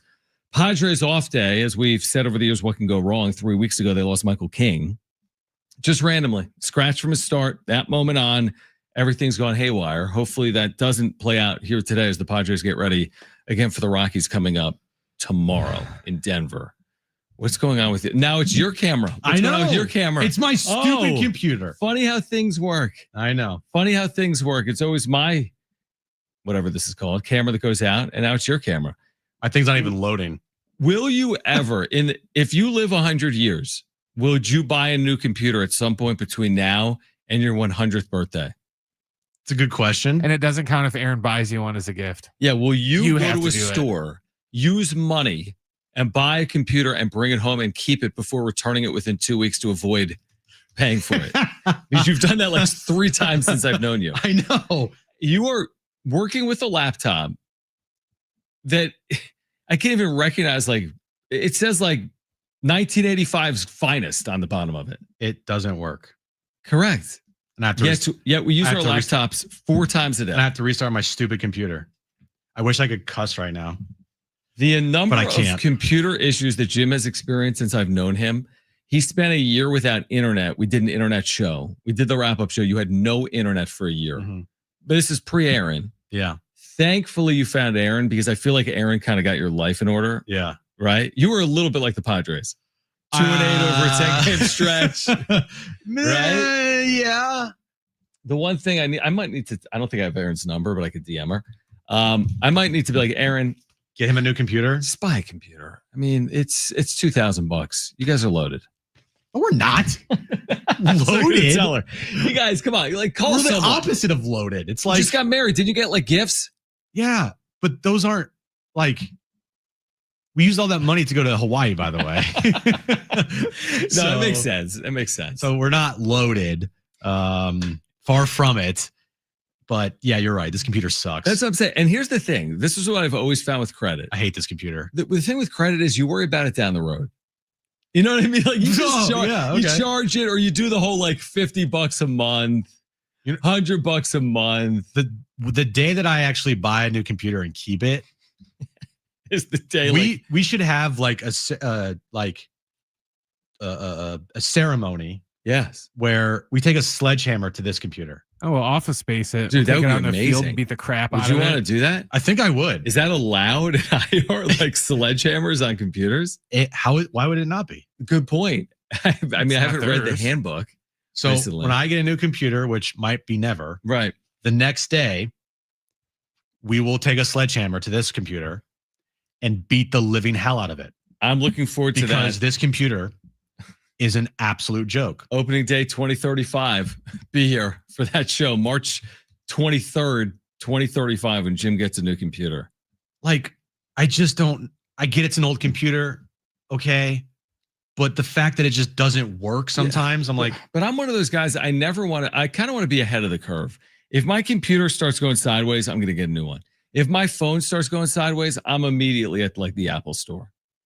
You know what I mean? Like I'm not the guy to be like late to the technology shift, or am I? Maybe I am. Anyway. Well, I'm back. Welcome back. Somehow, but still, you know what? I just wait for things. Like I push things off. I don't know why. What's another thing you push off? A lot of things. Like buying certain things. Like I'll like be looking at, I don't know, like example. I was looking at card binders for like 2 months. Card binders. I couldn't pull the trigger. Right. And I was like, okay, which card binder do I buy? So I bought a card binder, and then I didn't like it, so I bought another card binder, and now I have 2 card binders. And I had to return them both. And I had to return one of them because I was like, I don't like this one, and I still don't even know if I want to keep the other one. Okay. I'm basically what it boils down to is I am extremely indecisive. It's interesting because like Kristen, when we're like looking to like go on vacation, she'll search for the right hotel for like weeks. Where I would just go to like hotels.com and I'd be like, oh, first in the search, $150, boom. I don't even care. Oh, 3 stars is good. Boom, $152 a night, 2 nights, $300. She'll spend weeks on end, be like, well, you know, this spa has like a full manicure and this one only has a full pedicure. I'm like, okay. I will look at a pair of shoes for like 3 weeks before I pull the trigger. And the shoes are like maybe like $50-$60. Right. They're not even like $200. But I won't even think for a second if I go out and go to like a sushi spot and spend like $70. Isn't it funny how we are like that? It's a good point. I'm like, $70 is fine. Well, it's fine. 100. Like last night we went out to dinner with some friends, and it was like me and Aaron's dinner was like $100. Like, $100 is fine. But I can't. But $100 on a pair of jeans. Like, I don't know if I got $100 for a pair of jeans. Yeah, like I'm looking at cards right now. Like $20. It's like $50 for like 60 cards, and I'm like, I can't pull the trigger. But I go out, I'm like, oh, a piece of sushi for $50, fine. But I can't pull the trigger on anything else. I understand that. I sympathize with that. I do. But it's again, very weird. I will say in this business, you have to have a laptop that works. But we've managed to this point. I tell you what, when I did go get a new laptop, it was amazing. Everything was great. It was so awesome. And then you returned it within the 14-day return policy. Because I needed that money for something else. Yeah, exactly. That was the issue. All right. So hear me out for a second. Uh-huh. All right. And Kira Carusa from The Wave is going to join us in studio, Allegedly. presumably at some point between now and let's say 4 p.m. Okay. Cowboys-Eagles is not the headlining game of the week. Now, it's going to be a massively rated game. It's Thursday night, but it's not the headlining game of the week, for example. We have Ravens-Bills. Yeah, I was going to say Ravens-Bills. Sunday Night Football. Is that the headlining game of the week for you? It is Sunday night, which is always these marquee matchups. There's also, for example, Friday. I know we're going to poo-poo it, like Chiefs-Chargers, for example, in Brazil. Wow. There's a lot of divisional games this week on Sunday as well. Would you say Ravens-Bills is the most anticipated game of the weekend? There's a couple games that I'm watching and I'm like, ooh, these are good. Mm-hmm. Ravens-Bills is one. Okay. Lions-Packers is 2. Lions-Packers, yeah. Obviously Niners-Seahawks, but that's just me personally. Yeah. But that should be a good game, right? Chiefs-Chargers, I'll circle that one. Bears-Vikings, I want to see what JJ McCarthy looks like and Ben Johnson in his new, role as head coach of the Bears. Other than that, Texans Rams, that doesn't do it for me. Titans Broncos, maybe Cam Ward, want to see what he looks like. Bucks Falcons doesn't do it for me at all. Did you circle Saints Cardinals this weekend? God no. Yeah, not to watch it. Yeah. Bengals Browns, like no. Myles Garrett, by the way, didn't practice today, so that could be a problem. Panthers Jaguars. Oh my gosh. Oh gosh. Travis Hunter. Giants Commanders. Steelers, Jets. Interesting from an Aaron Rodgers standpoint. But yeah, there's some still kind of blah. Raiders, Patriots. Yeah. Ugh. Colts, Dolphins. So what do you, the 3 biggest games of the weekend are Bills, Ravens, Lions, Packers, Cowboys, Eagles? I'm going to say Cowboys, no, Eagles. Because Cowboys aren't good. Right. I would say Chiefs, Chargers. Yeah. Lions, Packers, Ravens, Bills is my 3 games that I would circle because all 6 of those teams are good. Yeah, I agree And with that. all 6 of those teams are going to be competing, presumably, for a chance to win a Super Bowl. So we'll see. All right, why don't we take a time out? Kira Carusa from The Wave will join us on the other side. We'll give away a 4-pack of tickets to see The Wave for Alex Morgan's jersey retirement this Sunday at Snapdragon Stadium against Houston. This is John and Jim, San Diego Sports 760 and live on the iHeartRadio app.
All right, John and Jim, San Diego Sports 760. Now we have a 4-pack of tickets to give away. This is a massive game.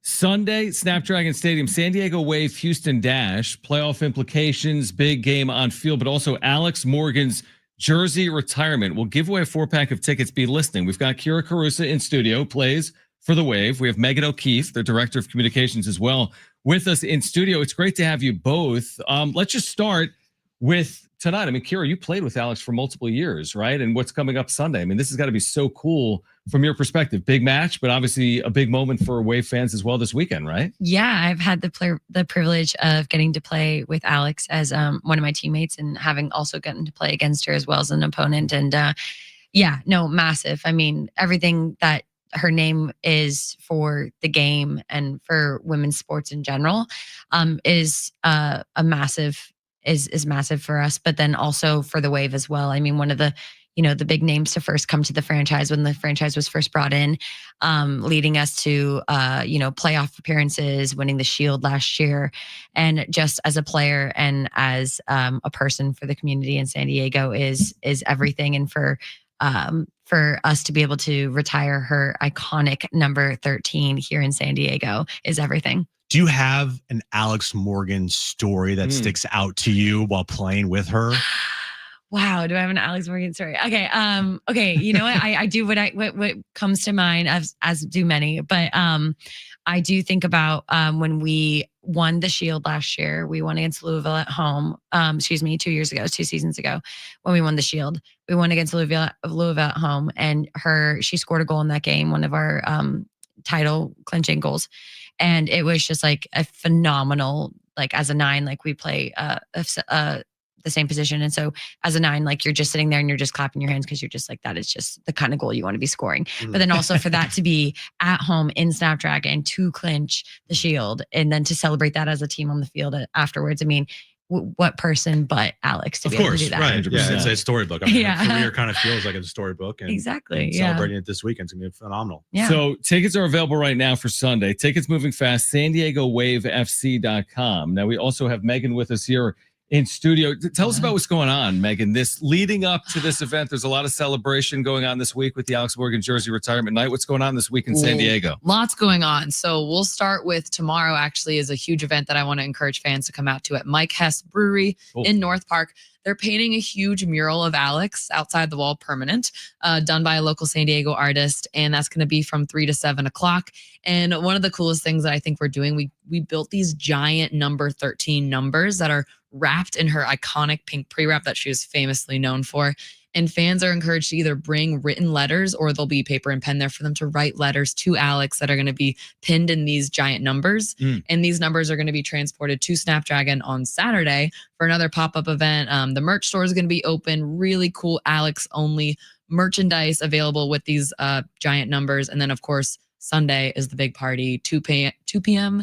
is when FanFest starts. A DJ, food, drinks, music, leading into the 5:30 kickoff, and then grand finale ceremony following the game. That's amazing. Speaking of murals, yes, you have a mural. Yes, and I mean, there's murals all over town, but to have a mural of yourself, that must have been a pretty cool experience. Well, what did that feel like to you when you found out that you were getting a mural and then seeing it for the first time? What was that experience like? Well, I mean, I must say, seeing yourself painted on the side of a building can be a very extreme experience. I mean, it's everything. I mean, being from San Diego and getting to play and represent San Diego on this stage, but also get to impact my community in the ways in which, like, I've been able to and had those opportunities. It means everything that, the community has embraced me in the same capacity, in the same way. And to have something like that put up for yourself is just, it's wild. But what I think the thing I have the most pride in is that it's something I share and celebrate with every single person who led me to where I am. I mean, I wouldn't be here without the scaffolding and the resources that, my community and my family, my friends, like my softball coaches, my sisters, best friends' parents who like watched me grow up. People you run into the grocery store and they go like, "Oh my gosh, Kira." So like that is something that I share that with them just as much as I take pride in myself. But it was awesome, and it's really cool to know that your hometown, loves you like that. Now, when you saw the mural for the first time, you're like, "Wow, that looks exactly like me." Like, yeah, no, actually, I mean, our muralist, phenomenal work. I mean, he's done murals around the city for other San Diego players, but also for Padres and stuff like that. And again, I couldn't thank him enough for really the effort and the work and the detail that he put into it, and the way he even added a little shamrock on it, a little clover for since I'm Irish American, I represent the Republic of Ireland as well. And I sent that to my granddie, who's my Irish grandmother up in San Francisco, and I was like, that is something that is so special. Like that means everything to me and to my family. So thank you. That's awesome. Yeah. Kira Caruso with us in studio. Again, a forward for the Wave. We have Megan O'Keefe with us as well, director of communications for the Wave. Again, San Diego Wave taking on Houston this weekend, Sunday at 5:30. Tickets are available right now. Moving fast, SanDiegoWaveFC.com. Kira, you mentioned the fact that you're out of San Diego, Del Norte. Yeah, Del Norte. I mean, is it kind of surreal? Like when you're growing up, you're not thinking about playing professional soccer necessarily in the city of San Diego, and then you have this opportunity for multiple years. I mean, is it a pinch me type experience being here in San Diego playing professionally? Absolutely. I think the most surreal experience is when I'm like back. I'm still close with a few of my teachers there and some of the admin. And if I run into them, if I go and do work at Del Norte, like I'll do some, or even at my like old middle school in Wintoka Valley. And you're suddenly talking to these teachers who in these classrooms that you were in, and you're thinking like, wow, like the kids in these seats that was me in those seats. Maybe not at the time getting to see a woman or someone who looked like me in this position. And now they get to look at me as someone like who, is like them in this position, and knowing that like it's something that they can do, which is everything to me. So like, yeah, it's quite surreal. Talking about what you guys done this year on the field, how has this season been so far, and the keys to your success this year? Could you just talk about that and looking forward here for the rest of the season? Yeah, I think that coming into this season, we internally had a lot of high expectations, and externally we said people, and there will be variables, and people will say what they want to say. They'll take power rankings based on reflections of XYZ, but internally we knew with the culture, with the players, with the mentality, with the way in which we play football in San Diego, that was what we always were going to stand on and always stand behind and always believe in. And I think that especially in the women's game, that is a really special X factor to teams. And you can see in our performance and the way in which we represent the Wave, that's something that we've really stuck to, tried and true, regardless of where we were in the season or what was said about us. So yeah, really, really happy to see where we are. I mean, we're in playoff contention right now. We're competing for the league, and that's everything we want to be in. Megan, one more time for our listeners. Again, this weekend, Alex Morgan Jersey Retirement Night. Sunday, again, tickets at SanDiegoWaveFC.com. What do you want our listeners to know about what's going on this weekend? I think it's just going to be a historic event. We got to celebrate her last year with it being the last time she was playing on the pitch, but this is a match for fans to feel a part of it. They get to write a letter to her, and there's going to be a party beforehand, and just to be that close to an icon, someone who has changed this sport on and off the field, it's an event you'll never forget. All right, SanDiegoWaveFC.com. Kira, what's your number on field? No, I was like, no, not your phone number. 555. What's your number? No, Yeah, you're married. nice. The pregnant pause. Get ready, What's your San Diego. Here we go. I'd be changing that Text really, Kira. really soon. Give the number. Tell us your number. I love that. Love that you asked this question, actually. So I am number 19, and I chose number 19 when I came back because obviously Tony Gwynn being Mr. Padre, as a San Diego girl coming home, she needed to represent. So yeah, took the iconic 19 because you got Tony. Which Sorry, means, Brent, we're putting you to work. Caller 19 to 877-767-4760 has a free 4-pack of tickets. Get on it. To see the Wave Sunday at Snapdragon at 5:30. Alex Morgan Jersey Retirement Night. You have to get there. Caller 19, you're going. Call right now, 877-767-4760. Again, a 4-pack of tickets. Call right now, 877-767-4760. Kira, thank you for swinging by. Thanks for sharing your number with our listeners. Thank you, Megan. Megan, Thank you as well. Thank you as well. No, We my appreciate number. you guys. Yeah. What's your number, Megan? Megan's turn. All right, get out to see the Wave this weekend at Snapdragon Stadium. Again, tickets at SanDiegoWaveFC.com. The wrap on the other side. Chris Hodge taking Vegas.com with free picks for our listeners at 4:30. NFL opening night gets underway with pregame coverage at 4:45. This is John and Jim, San Diego Sports 760, live on the iHeartRadio app.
All right, hey guys, it is Schaefer, and there is no better time than now to get down to your local Toyota dealer with new vehicles arriving daily, including the most popular cars, trucks, and SUVs. So whatever kind of vehicle you're looking for, hurry into your Toyota dealer today, or make sure to head to Toyota.com if you're looking for a great deal on a new Toyota.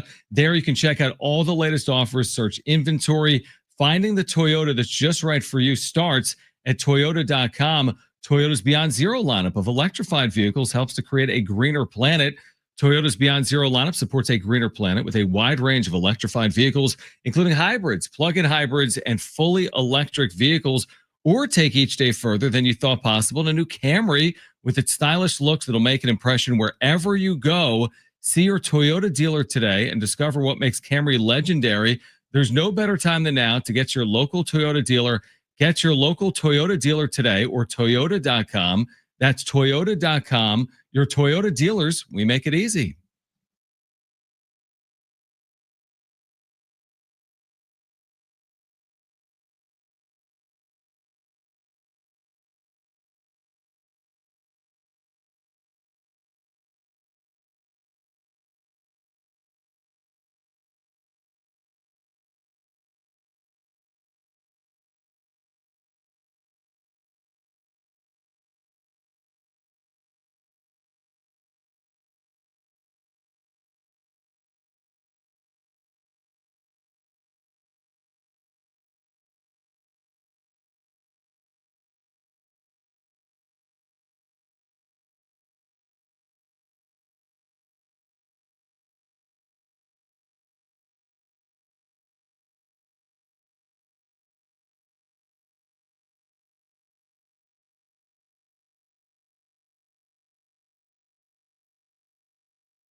This update's brought to you by Anderson Plumbing, Heating, and Air. Padres have an off day today. They'll start a 3-game series with the Rockies tomorrow night in Denver.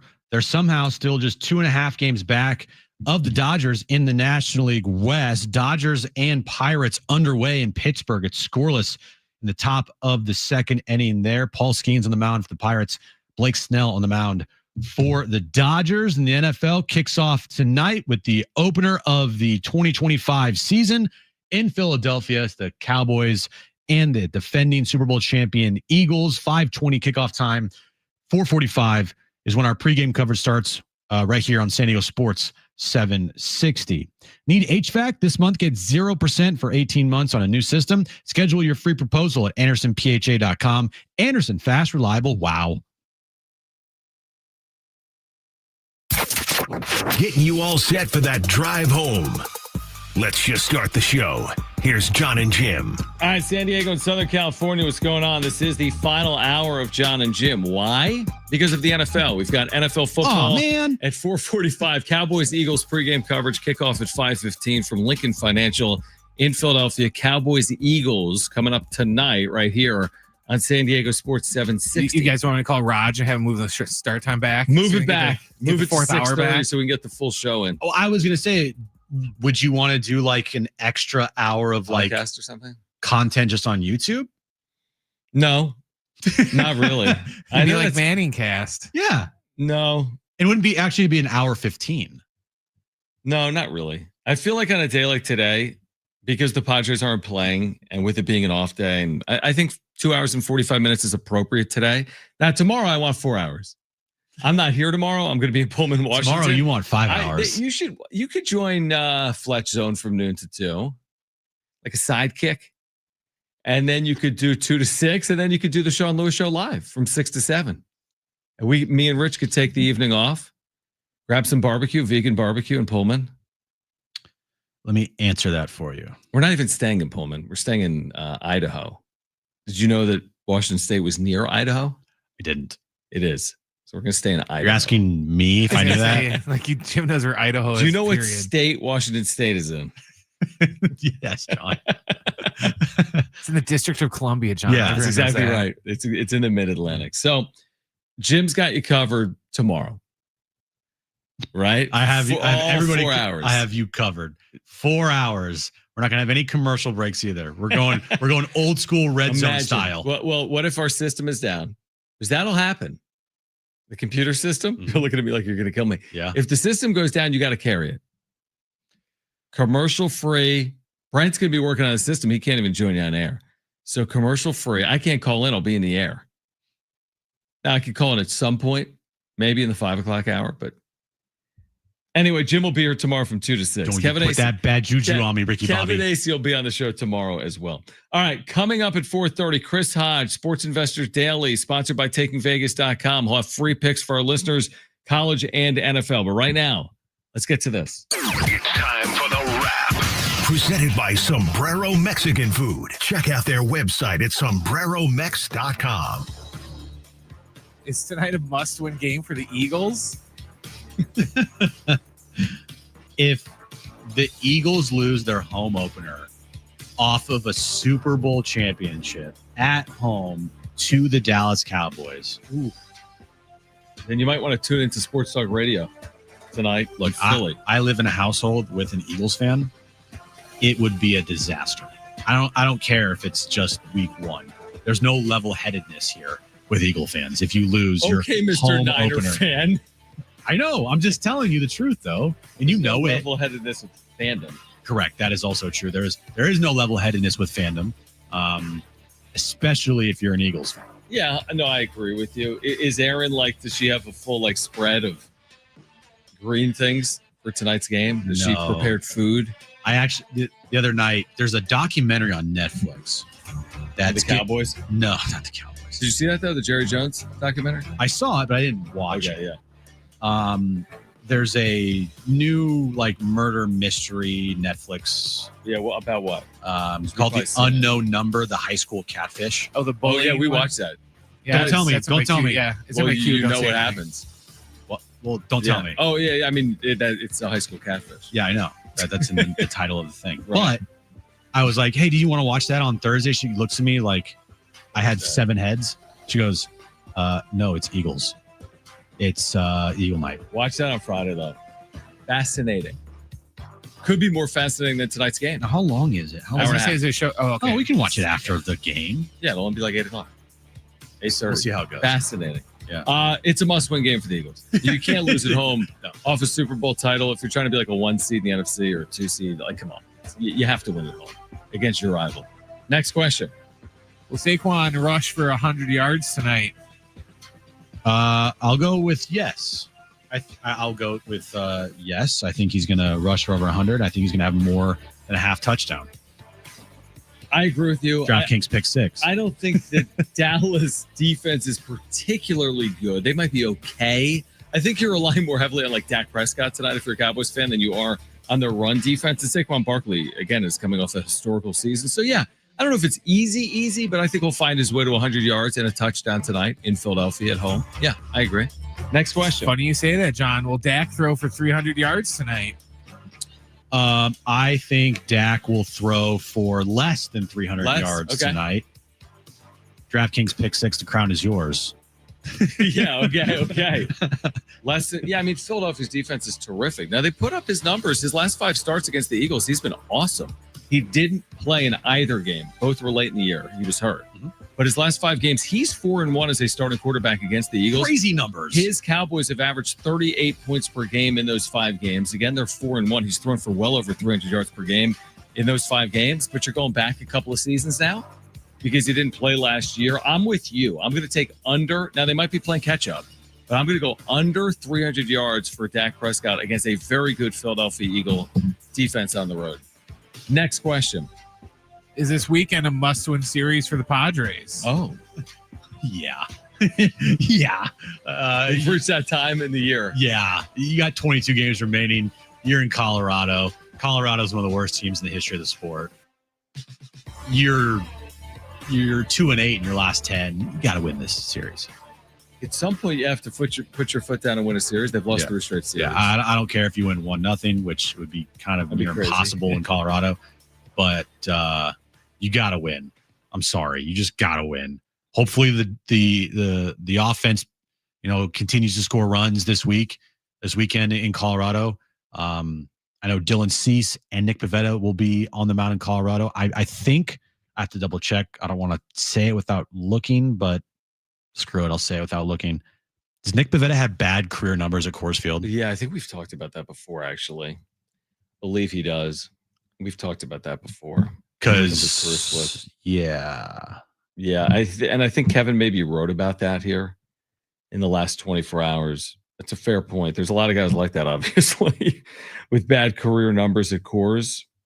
I can find it, though. Well, I'm just going to look here to see, because he pitched in Colorado this year, I want to say, and I don't remember if it was good or not. Well, here are the career numbers: 1-6 with an 11-1-4. Okay, that's not good.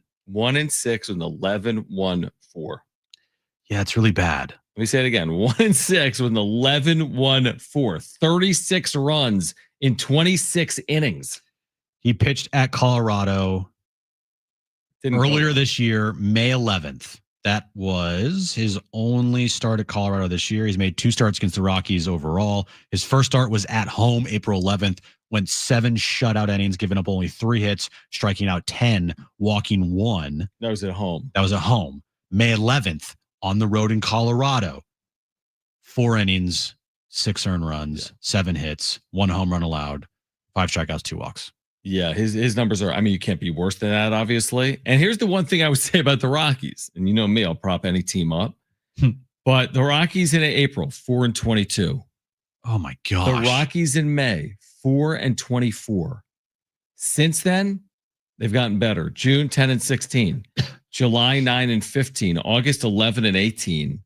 They're winless in September, 0-3. But they've been better is the point. Now they're awful. They've been they're historically bad. They're not a good baseball team. What's their record at Coors? Their record at Coors this year? Yeah, what's their home record? I'll find that in 2 seconds. Hold on. It's got to be awful. At home, they are 22-50. What are they in the road? 17-51. So they're barely better. Their run differential, John, is minus 364. Yeah, they are historically bad. They've given up 894 runs this year. So they're going to give up 1,000 runs. They're going to give up 1,000 runs. Well, then you have to win the series. And I know they've been who cares that they've been better? They've still been bad. No team in baseball is even within 100 runs given up as like in comparison to the Rockies. The next worst team in baseball is the Washington Nationals, which have allowed 758. They're 39-101. We've all followed baseball. If you're a sports fan, you don't hear 39-101 a lot. That's a White Sox last couple of year record. 39-101. It's insane how bad they've been. It's not good, John. But with all that being said, you need to go win the series. Mm-hmm. And you need to win it starting with hopefully they play better on Friday. I hope it happens. We know you've made the point, the House of Horrors, the Padres all-time record at Coors Field, it's not good. It's under 500, obviously, all-time at Coors Field. So it's not some formality that they're just going to, it's the Rockies. They're going to win all these games coming up, 2 series against the Rockies in the next 10 days. I don't think it's a formality, but it's an expectation and a necessity that they need to win this series coming up this weekend. No, but still, you can't lose another series here. Then it's going to feel like even dire than it feels right now. Yeah, more dire, yep. But the thing is, the way that the Dodgers are playing it, they're just keeping you in this thing and giving you hope. Has that game started? When did you say it starts? That has started. We are in the bottom of the 2nd inning scoreless right now in Snell Skeens. Great matchup. Yeah. And the Pirates already won the first 2 games of this series. They have, yeah. And then the Dodgers are going to Baltimore, and the Orioles are hot. We just saw them. The Orioles are fully capable of winning against the Dodgers this weekend, but that doesn't mean it's going to happen. Skeens is through 2, struck out 3 so far, allowed no hits, walked nobody. Skeens' year, by the way, just to sidetrack for a second. Is he still the Cy Young frontrunner? He's gonna win the Cy Young in the National League. Okay. He's 9-9, which doesn't matter. Doesn't matter, but it's plenty to get him the Cy Young. Yep. Because all of his other numbers are incredible. 2.03 ERA. Depending on what he does tonight, that could drop below 2. Yep. 168 and 2/3 inning pitched. 189 strikeouts and a .94 whip. It's amazing. How long is he going to be there? Another half year? Another year and a half? Again, I would ask for a trade, dude. I mean, it's happening at some point. His opponent batting average, John, is 196 on the season. As a starter, it's so hard to do. Over his first 52 starts in the majors, is it sub 200? 197. Opponents are hitting 197 off of Paul Skeens in 52 career starts. Now, and he still hasn't faced the Padres. Is that correct? In his career, that is correct. That's insane. Now, look, I still think that Jackson Merrill should have won Rookie of the Year last year. I will die on that hill. But I'm willing to say that. But man, Paul Skeens is I made the case for Merrill. I'm fine with it. I could still make the case, but I'm not going to die on the hill because Skeens' numbers were that good. As in, I'll die on it. I can make the case for Merrill, but it's the easiest case in the world for Skeens too. Truthfully, if you look, the numbers were great. I know, and then you're right. He didn't play as much time. He wasn't up. He was not a good team, but the numbers are the numbers. Numbers are the numbers. But Jackson Merrill also had a great year. The numbers to win the Rookie of the Year as well. And I think what should have put him over the edge was team success and how vital he was to the team success. And he was up day one. Yep. Skeens was not. And that wasn't Skeens' fault, but he wasn't up from day one. And you're right. He was never pitching in any meaningful game all year long.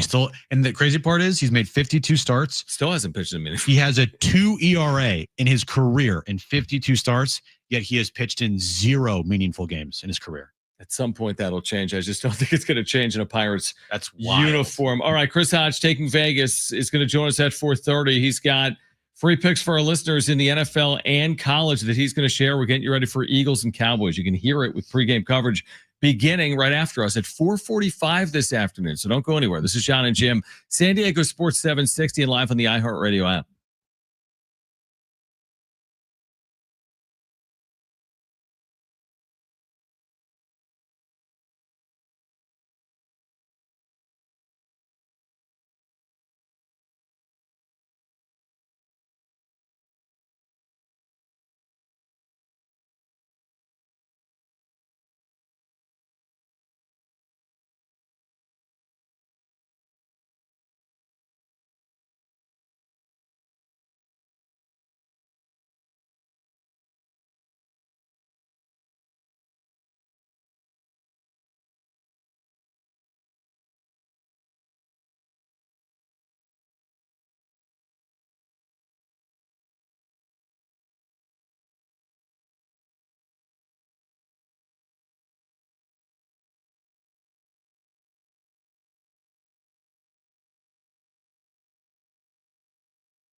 All right, Chris Hodge. I'm looking forward to having Chris Hodge back on the show. You know what it means when Chris Hodge is on the show? It means it's football season, John. I wasn't thinking that, actually. No, I was. Yep, Chris Hodge. What does it mean? It means, well, I just like hearing his like Voice? 2 cents on all things like college, NFL, betting. I just like his perspective. I mean, he's been with us on John and Jim for what? All 4+ years of the show. He's been with us in some form or fashion, 13, 67, 60 for 10+ years. He's like, I can't stand my wife in the other room rooting for the Mets. You're doing good, Chris Hodge. I don't know. I just pulled that out of my you-know-where. Dude, do it. Can you, let me ask you. Okay. Okay, Chris, how do you feel about Padres' future bets in terms of winning the National League? Well, John, I got nothing. I can't do it. I'm like trying to exaggerate it. That's pretty good. Yeah, I had one impersonation in me, and that was it. I can't continue to do it anymore. Sorry. Former Cowboys head coach Jason Garrett on the Micah Parsons trade. It might be better if you actually heard it from him. But the quote is, I was shocked. You can't let that guy outside the building. Of course, he worked for Jerry for forever. He's an elite player, the best pass rusher in the league, the most disruptive defensive player over the last 4 years. Okay. You know, the more I think about that trade, while on paper it just looks incredibly stupid how you let a player 26 years old in his prime walk. This kind of feels like this was always going to happen because Jerry right. made his bed by paying all this money to Dak and CeeDee Lamb and other, Right. it just, he has ruined as far as like the salary cap goes. Like they don't have all this room anymore. But what choice? Like, okay, you got Dak Prescott. What are you going to do? You go Not pony? give him $60 million a year? But isn't that what other option did he have? 55? Don't you just 50? pony? You can give a guy, and we'll see what happens with Brock Purdy, but like Brock Purdy, he's getting paid $53 million this year, or at least that's his AAV going forward. He's sandwiched right in between like Jared Goff and Tua Tagovailoa. But Dak's numbers were gaudier. What? Dak's numbers have been gaudier in his career than Brock Purdy's, right? Bigger, more significant. He's played longer than Brock That's what I'm Purdy. saying. So he had earned. He's also number. never made an NFC title game or a Super Bowl. But I mean, in the business of football, can you really go sell to Dak's agent? Hey, you know what? You got gaudy numbers. We haven't won. We're going to offer you. We're going to make it the 9th high. I mean, they basically had to pay him. Like they had to pay him, but not $60 million a year. And then again, something like CeeDee Lamb. I mean, what choices do you have in the league? You're either letting players walk or you're meeting their demands. That's why when you have a guy on a rookie deal, got to win. You got to win. And when you sign that guy, you got to win also right then as well, because over the course of 4 or 5 years after you get that deal, things might not look as good. So you got like a window when you sign a dude, because you can move money around. The cap in the NFL, it's moving daily. Like people take restructured contracts all the time. Exactly. So you can make things work. But also if Micah Parsons is going to get $47 million or whatever it was a year, couple that with 60 a year from Dak. You're saying it makes sense for them because they just don't have the money to do it, and they couldn't put a competitive team in the field by paying 3 players all that money. Yeah, you would have had CeeDee Lamb, Micah Parsons, and Dak Prescott. All of no offensive line, no help on defense, no other weapons besides CD. So do you think, I guess at the end of the day, do you think they live to regret that, or they more like live to regret the way they structure their contracts over the last 3 years? I think they'll live to regret the way they structured the contracts over the last couple seasons, because once you did that, signing Micah Parsons to the contract that he was looking for, you could have done it, but it also would have put you in cap hell. And the Cowboys are a team that needs a lot of help because they've lost a lot of players, and they need improvements in a lot of areas. So signing the guy to that big of a contract, while on paper it looks stupid that you gave up Micah Parsons, and probably if you're looking, all right, you got to keep 2 of the 3, Dak, CD, or Micah. Keep 2 of those guys. Who are you keeping? I mean, truthfully, I think you probably should keep one of the guys being a defensive player because they've outscored people or they've tried to outscore people, and offensively that hasn't really worked with the Cowboys. It's hard to let any of them walk. I don't think you let a quarterback walk, a franchise quarterback. I mean, CeeDee Lamb's a terrific receiver. I think probably though you have to prioritize defense to some extent, right? If you're the Cowboys, problem is they can't stop anyone. They can score. Micah, I don't like Dak as a. I just think he's kind of, we'll see. But to me, I would have kept the quarterback and the edge rusher over the wide receiver because the wide receiver you can replace. So we'll see. Do you think a little bit of their cap problems stem just from the way the players union set up these days to where, CeeDee Lamb can't just go and ask for an extension. He has to go out and ask to be the highest paid wide receiver in all of football, regardless of if he deserves it or not, just because the union will get pissed if he doesn't, because it's going to screw up the rate for the, going wide receivers. So in a way, they kind of have to pay them, or like you said, they have to cut him loose and somebody else will pay him. And they all know Jared's got deep pockets, so they think he's going to get paid. That's a good conversation for John and Jim tomorrow, beginning at 2 p.m. with Jim Russell. No. But on cue, NFL fans, week 1 just became your place to play free and grow the bag. DraftKings Pick 6, an official partner of the NFL, is here with Bag Builder, a completely free way to play for a share of $1 million or more in cash. Think you can stack some cash? Here's how it works. How does it work, Jim? Download the Pick 6 app. DraftKings is the easiest way to play fantasy. All you got to do is use our code SD760. Enter for free. Just make 6 picks, more or less, on player stats for week 1. That's it. It's that simple. No entry fee. There's no catch. All right. So week 1 officially begins in 45 minutes. Give me a couple of picks that you like for your pick 6 for week 1. I love Ashton Genty more than a half rushing touchdown. Okay. Love it. And if you're looking at tomorrow's game in Brazil, Justin Herbert more than 230 and a half passing yards. It's only 230 and a half passing yards. 230 and a half passing yards. All right. So you like Herbert, you like Genty, who makes his NFL debut this weekend for the Raiders. Don't just sit back, get in for free, build the bag and run it up. Download the DraftKings Pick 6 app. Use code SD760. You heard me right. The code is SD760. Opt in and start stacking entries for NFL Week 1. Zero cost, huge upside in partnership with DraftKings Pick 6. The crown is yours. Gambling problem? Call 1-800-GAMBLER. Must be 18 plus. Age and eligibility restrictions vary by jurisdiction. Void where prohibited. Must claim token for free entry in Bag Builder contest.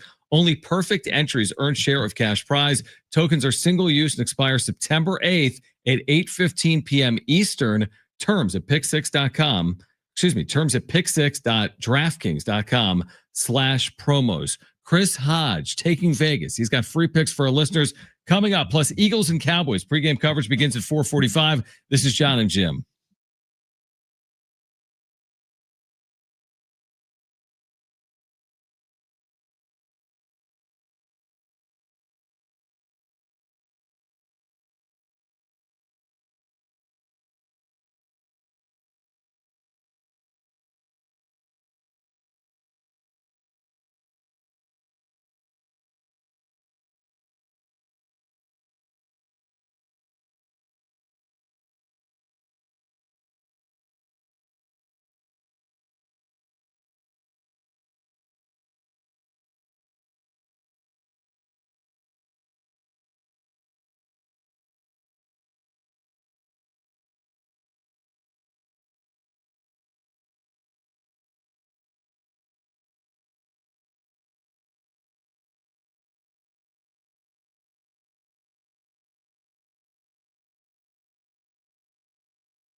All right, this update's brought to you by Anderson Plumbing, Heating, and Air. Padres have an off day today. They start a 3-game series against the Rockies tomorrow night in Colorado. Padres are somehow still only 2.5 games back of the Dodgers in the National League West. Dodgers and Pirates underway right now. Pittsburgh looking for the sweep over the Dodgers. We're in the bottom of the 3rd inning in Pittsburgh, still scoreless there.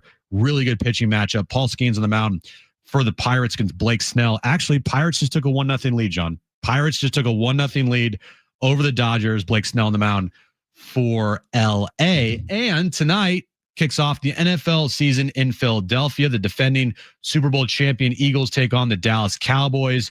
5:20 kickoff. 4:45 is when our pregame coverage starts. You can listen to all the action right here on San Diego Sports 760. Need HVAC this month? Get 0% for 18 months on a new system. Schedule your free proposal at AndersonPHA.com. Anderson, fast, reliable, wow.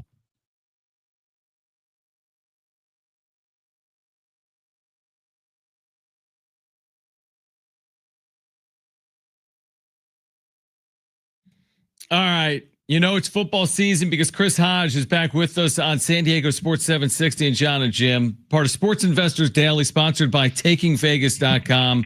Every Saturday, all season long, you can hear Chris 8 to 9 a.m. right here on San Diego Sports 760. He's been amazing. Anyone that's been with us over the years on John and Jim or 760 or 1360 knows how good Chris has been. Specifically last year, he was on the all-time heater. All-time heater, okay?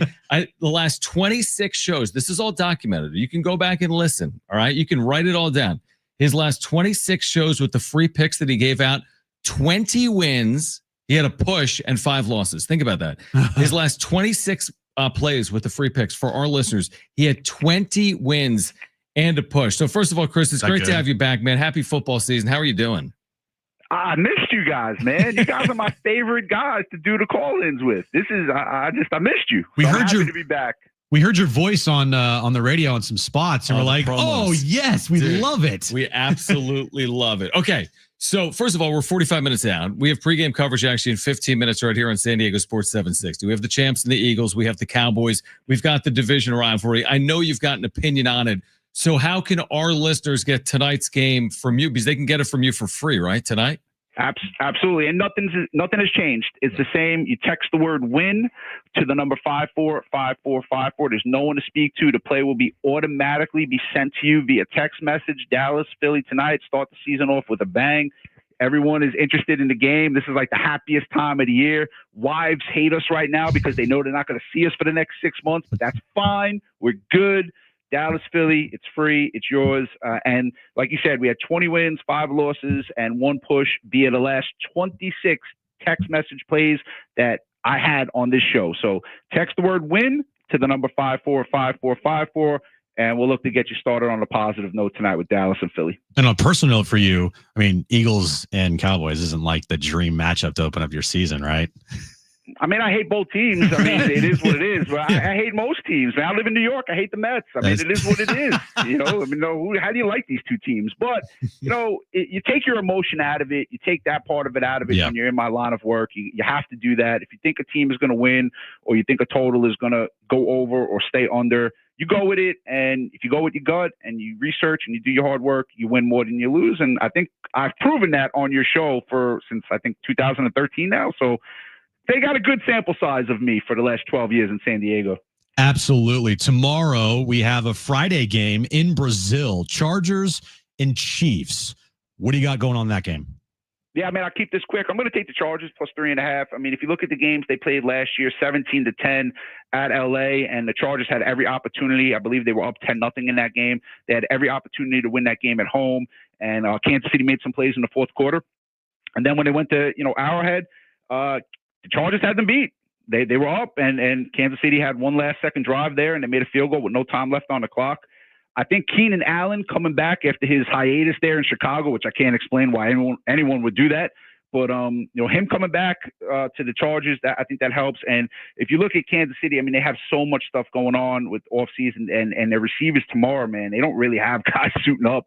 So it's going to be Kelsey, who's obviously he's getting up there in age, and really no one else at receiver. So Mahomes is great. We know that. But 3.5, I just think that's too many points. It wouldn't shock me if the Chargers won the game outright. We'll take the 3.5, but it's going to be a close game. And when it's a close game, you take the underdog. All right, so Chargers plus the points. Again, if you want tonight, football's back tonight. Eagles, Cowboys in 40 minutes. If you want the free play tonight from Chris Hodge, text the word WIN, W-I-N, to 545454. That's WIN to 545454. Now, college football, one of the big games of week one was South Florida beating Boise State. Now we have South Florida, Florida on Saturday. What's your opinion in this one? You know, I watched the Florida LIU game. I'm from Long Island. I know a lot of those kids on that LIU football team. And obviously they beat them 55-0, which was expected. They were minus 46 in the game. But for a game that you win 55-0, I mean, Florida didn't look good. They didn't look cohesive. They're playing. I mean, that team from LIU, nice kids, good players. But in terms of SEC football, I mean, they're just not on Florida's talent level. And Florida really didn't get things going. They had a couple good plays on defense that led to some points, but I mean, I'm watching Florida. I'm like, wow, they're struggling in this game. And, hats off to South Florida. I mean, they really, put a beating on Boise. But if you go look at that game, obviously they win the game, I believe, by 27. But if you look at the game, right, Boise State really controlled the time of possession. They had the same amount of yards. South Florida faked a punt for a touchdown in that game. South Florida really played well. And I don't think they're going to beat Florida, right? I'm not going to say that. I'm not calling for an upset when they're plus 650. But Florida should not be 17.5 in this game. They're not 17.5 points better than South Florida. They might be 10 points better than them, but they're not 17.5 where they're going to win the game by 18. I think Florida with that, South Florida with their quarterback there, who's a dual threat. He can run, he can throw. And South Florida has a very underrated defense. Their defense, they got transfer guys from all over the country. I think they're going to give Florida fits in this game. It wouldn't shock me if Florida wins the game with a late field goal. So you're getting 17.5. Take the points with South Florida. And I really think that's going to be an easy winner this weekend. What are some future bets you have for this NFL season here, Chris? I mean, this is the dumb of the dumb. I mean, they keep doing this with Pittsburgh. This guy Tomlin's never had a losing season. And they keep making this lie. They did it last year. And if you look at Pittsburgh's first 10 or 11 games of the season, they really have an easy first 10 or 11 games. So to put them at 8.5, I think Pittsburgh goes over that total. I think the Texans are going to win the AFC South because you can't trust Daniel Jones with the Colts. Forget that. Tennessee, forget with Cam Ward. And Jacksonville's Jacksonville. Houston's the best team with the best coach in that division. So you get them at like plus 105 to plus 115. And this was one we were giving out 3 weeks ago that we got lucky with because we were giving out the Packers to win the NFC North. They were plus 220. With the Parsons trade, they jumped to plus 170. Now they are now the favorite to win that division, but they're still plus 170. The Lions are plus 175. So I like the Texans and the Packers to win their respective divisions. I'm going to give you the Steelers to go over their win total. And I think, I mean, how much longer can God hate Buffalo, right? Like eventually you got to smile on them. So I'm going to go Buffalo to win the Super Bowl. I think they get it done this year. Buffalo to win the Super Bowl. Wow. I hope they're listening in Western New York. Chris Hodge with us right now. Sports Investor Daily, sponsored by TakingVegas.com. You can hear him every Saturday all season long, 8 to 9 a.m. right here on San Diego Sports 760. If you want Eagles Cowboys tonight, absolutely free. Text the word WIN, W-I-N, to 545454. Again, text WIN to 545454. I need your opinion on this, Chris, because I've been seeing this and I have no idea what it really means. The sites that are offering prediction markets, what do I need to know about that? What do our listeners need to know about prediction markets? What does it even mean? Yeah, it's like options trading for sports. Okay. And I love this because I have been saying this, and you guys know this for years. And some people, you guys haven't, but some people on some radio stations have basically mocked this concept. I said, sports wagering is like the stock market. You have to treat it as such. And I had people laughing and no, it's not. And 10 years ago and 5 years ago. And I've said the same exact message. Now what? You have a Robinhood account. You see prediction markets where they do it in cents. So meaning you can go buy the Eagles tonight at 70 cents. Right. And if the Eagles score, that is going to jump up to 80 cents and you could trade it live as the game is going on. So the hypocrisy there is what's it become? It's become like the stock market, which is what I said for 10 years, 15 years. And I'm not an I told you so type of guy. My wife might disagree with that, but I told you so. It's like the stock market, and the people who treat sports wagering as an investment and a business, they will have success. If you're a crazy lunatic that bets 5 games a day, you will not have success. So if you call us or you text us, we have people that are involved with the options trading right now with the prediction markets. We're really going to try to take advantage of that. What do you want to tell us about? You said there's a site. Is it girlsthatgamble.live? Absolutely. Okay, man. girlsthatgamble.live. You said they have $1 million idea. What's this idea? Oh man, they're great over there. Girlsthatgamble.live. They have some. First of all, they're doing a brand new sports handicapping show. It's hosted by Brandy Roderick, who was the 2001 Playboy Playmate of the Year. I know that was 24 years ago, but she still looks great. I'm sorry if my wife is listening, but my wife knows, right? It's okay. They have a great idea with it. You know, they have girls there that are really networking in what they do. And obviously girls in that line of work, they have a lot of connections. And what do you need in sports? You need a lot of connections to have success. You can't just open a newspaper and say, oh, I think this team's going to win. So they started off the year last week with a big win against Notre Dame. They used Miami.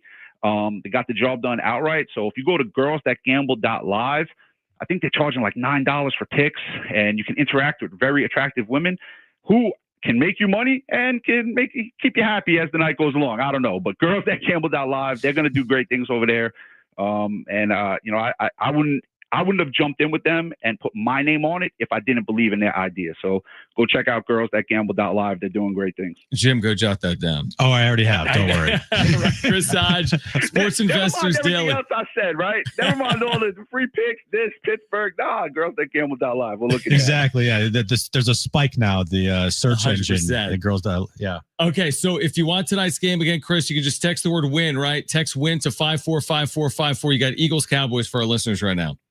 Yeah, simple. Same thing as last year. Same thing as the last 5 years that I've been on your show or forever here. Text the word win to the number 545454. We'll start you off with a free pick on Dallas, Philadelphia. And look, it's a great football weekend. You got a free pick from me, Kansas City, LA. On the show Saturday morning, you're going to be hearing about a false favorite that we absolutely love. It's right around plus 150 right now. We're going to give that out for free. And obviously, look, it's Christmas in September, right? Football's here, the NFL 100%. is here, and let's have some fun. And I'm not going to promise that I can go 25-1 over the next 26 picks. I'm not going to promise you guys that. That's 80%. But, you know, if we're right around 66 to 70%, I think that's highly attainable, and everyone listening should make money. Isn't that amazing? 20 wins, Incredible. 5 losses, 1 push on his last 26 free picks right here on San Diego Sports 760. Chris, great to have you back. We'll hear you Saturday morning. We'll do it again next Thursday. We'll do it throughout the course of the football season, and enjoy tonight's game. All right, man? All right. It was great hearing you guys' voices again. Thanks for having You me as back well, on. man. I'll get you next week. All right, Later, Chris man. Hodge, again, Sports Investors Daily, sponsored by TakingVegas.com. Get it tonight free. Text WIN to 545454. So we got Eagles. We have Cowboys. It's coming up in 30 minutes. We're going to have pregame coverage actually momentarily, and it's amazing. The long off season for football fans is over. It's a long one, man, and it's finally over. We have the television on studio, and the game tonight's on what is it? NBC. And they're doing a video package. Do you know who that they just showed on television? I wasn't even looking at it. No, what did they show? I missed it. Do you watch Love Island? Oh, I didn't know who that was either. Was it Love Island? Who was on? You don't watch Love Island. I do not. But one of the main characters from Love Island this past year was a woman called Huda. Okay. And she caused a lot of drama. For some reason, NBC, we didn't hear it. They did a whole video spot package with Huda from Love Island. Does NBC have any involvement with Love Island in any capacity? Like Bravo? Peacock. Yeah. Okay. So Yeah, they own it. Yeah, they there you own, Love Island was on Peacock. Yeah, they're not doing it otherwise. No. So yeah, there's that cross promotion value, Yeah. tens of millions of Right. Americans watching. Love Island was the #1 rated streaming show for the time it was on. So then it makes sense, right? To promote it to NFL fans and vice versa. Yeah. All right. Interesting, So Eagles and Cowboys coming up. Pregame coverage in about 60 seconds from Lincoln Financial Field in Philadelphia. We're back tomorrow at 2. And by we, I mean Jim. I'll be traveling to Portland, Washington.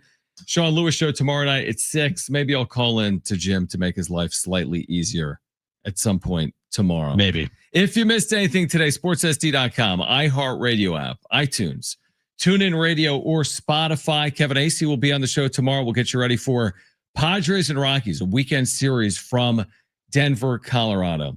All right, Eagles and Cowboys, the NFL season is back. The opener on the other side, pregame coverage. You can hear it all on San Diego Sports 760. For Brent and Jim, I'm John. Keep it here. This is San Diego Sports 760. Okay. Bye-bye.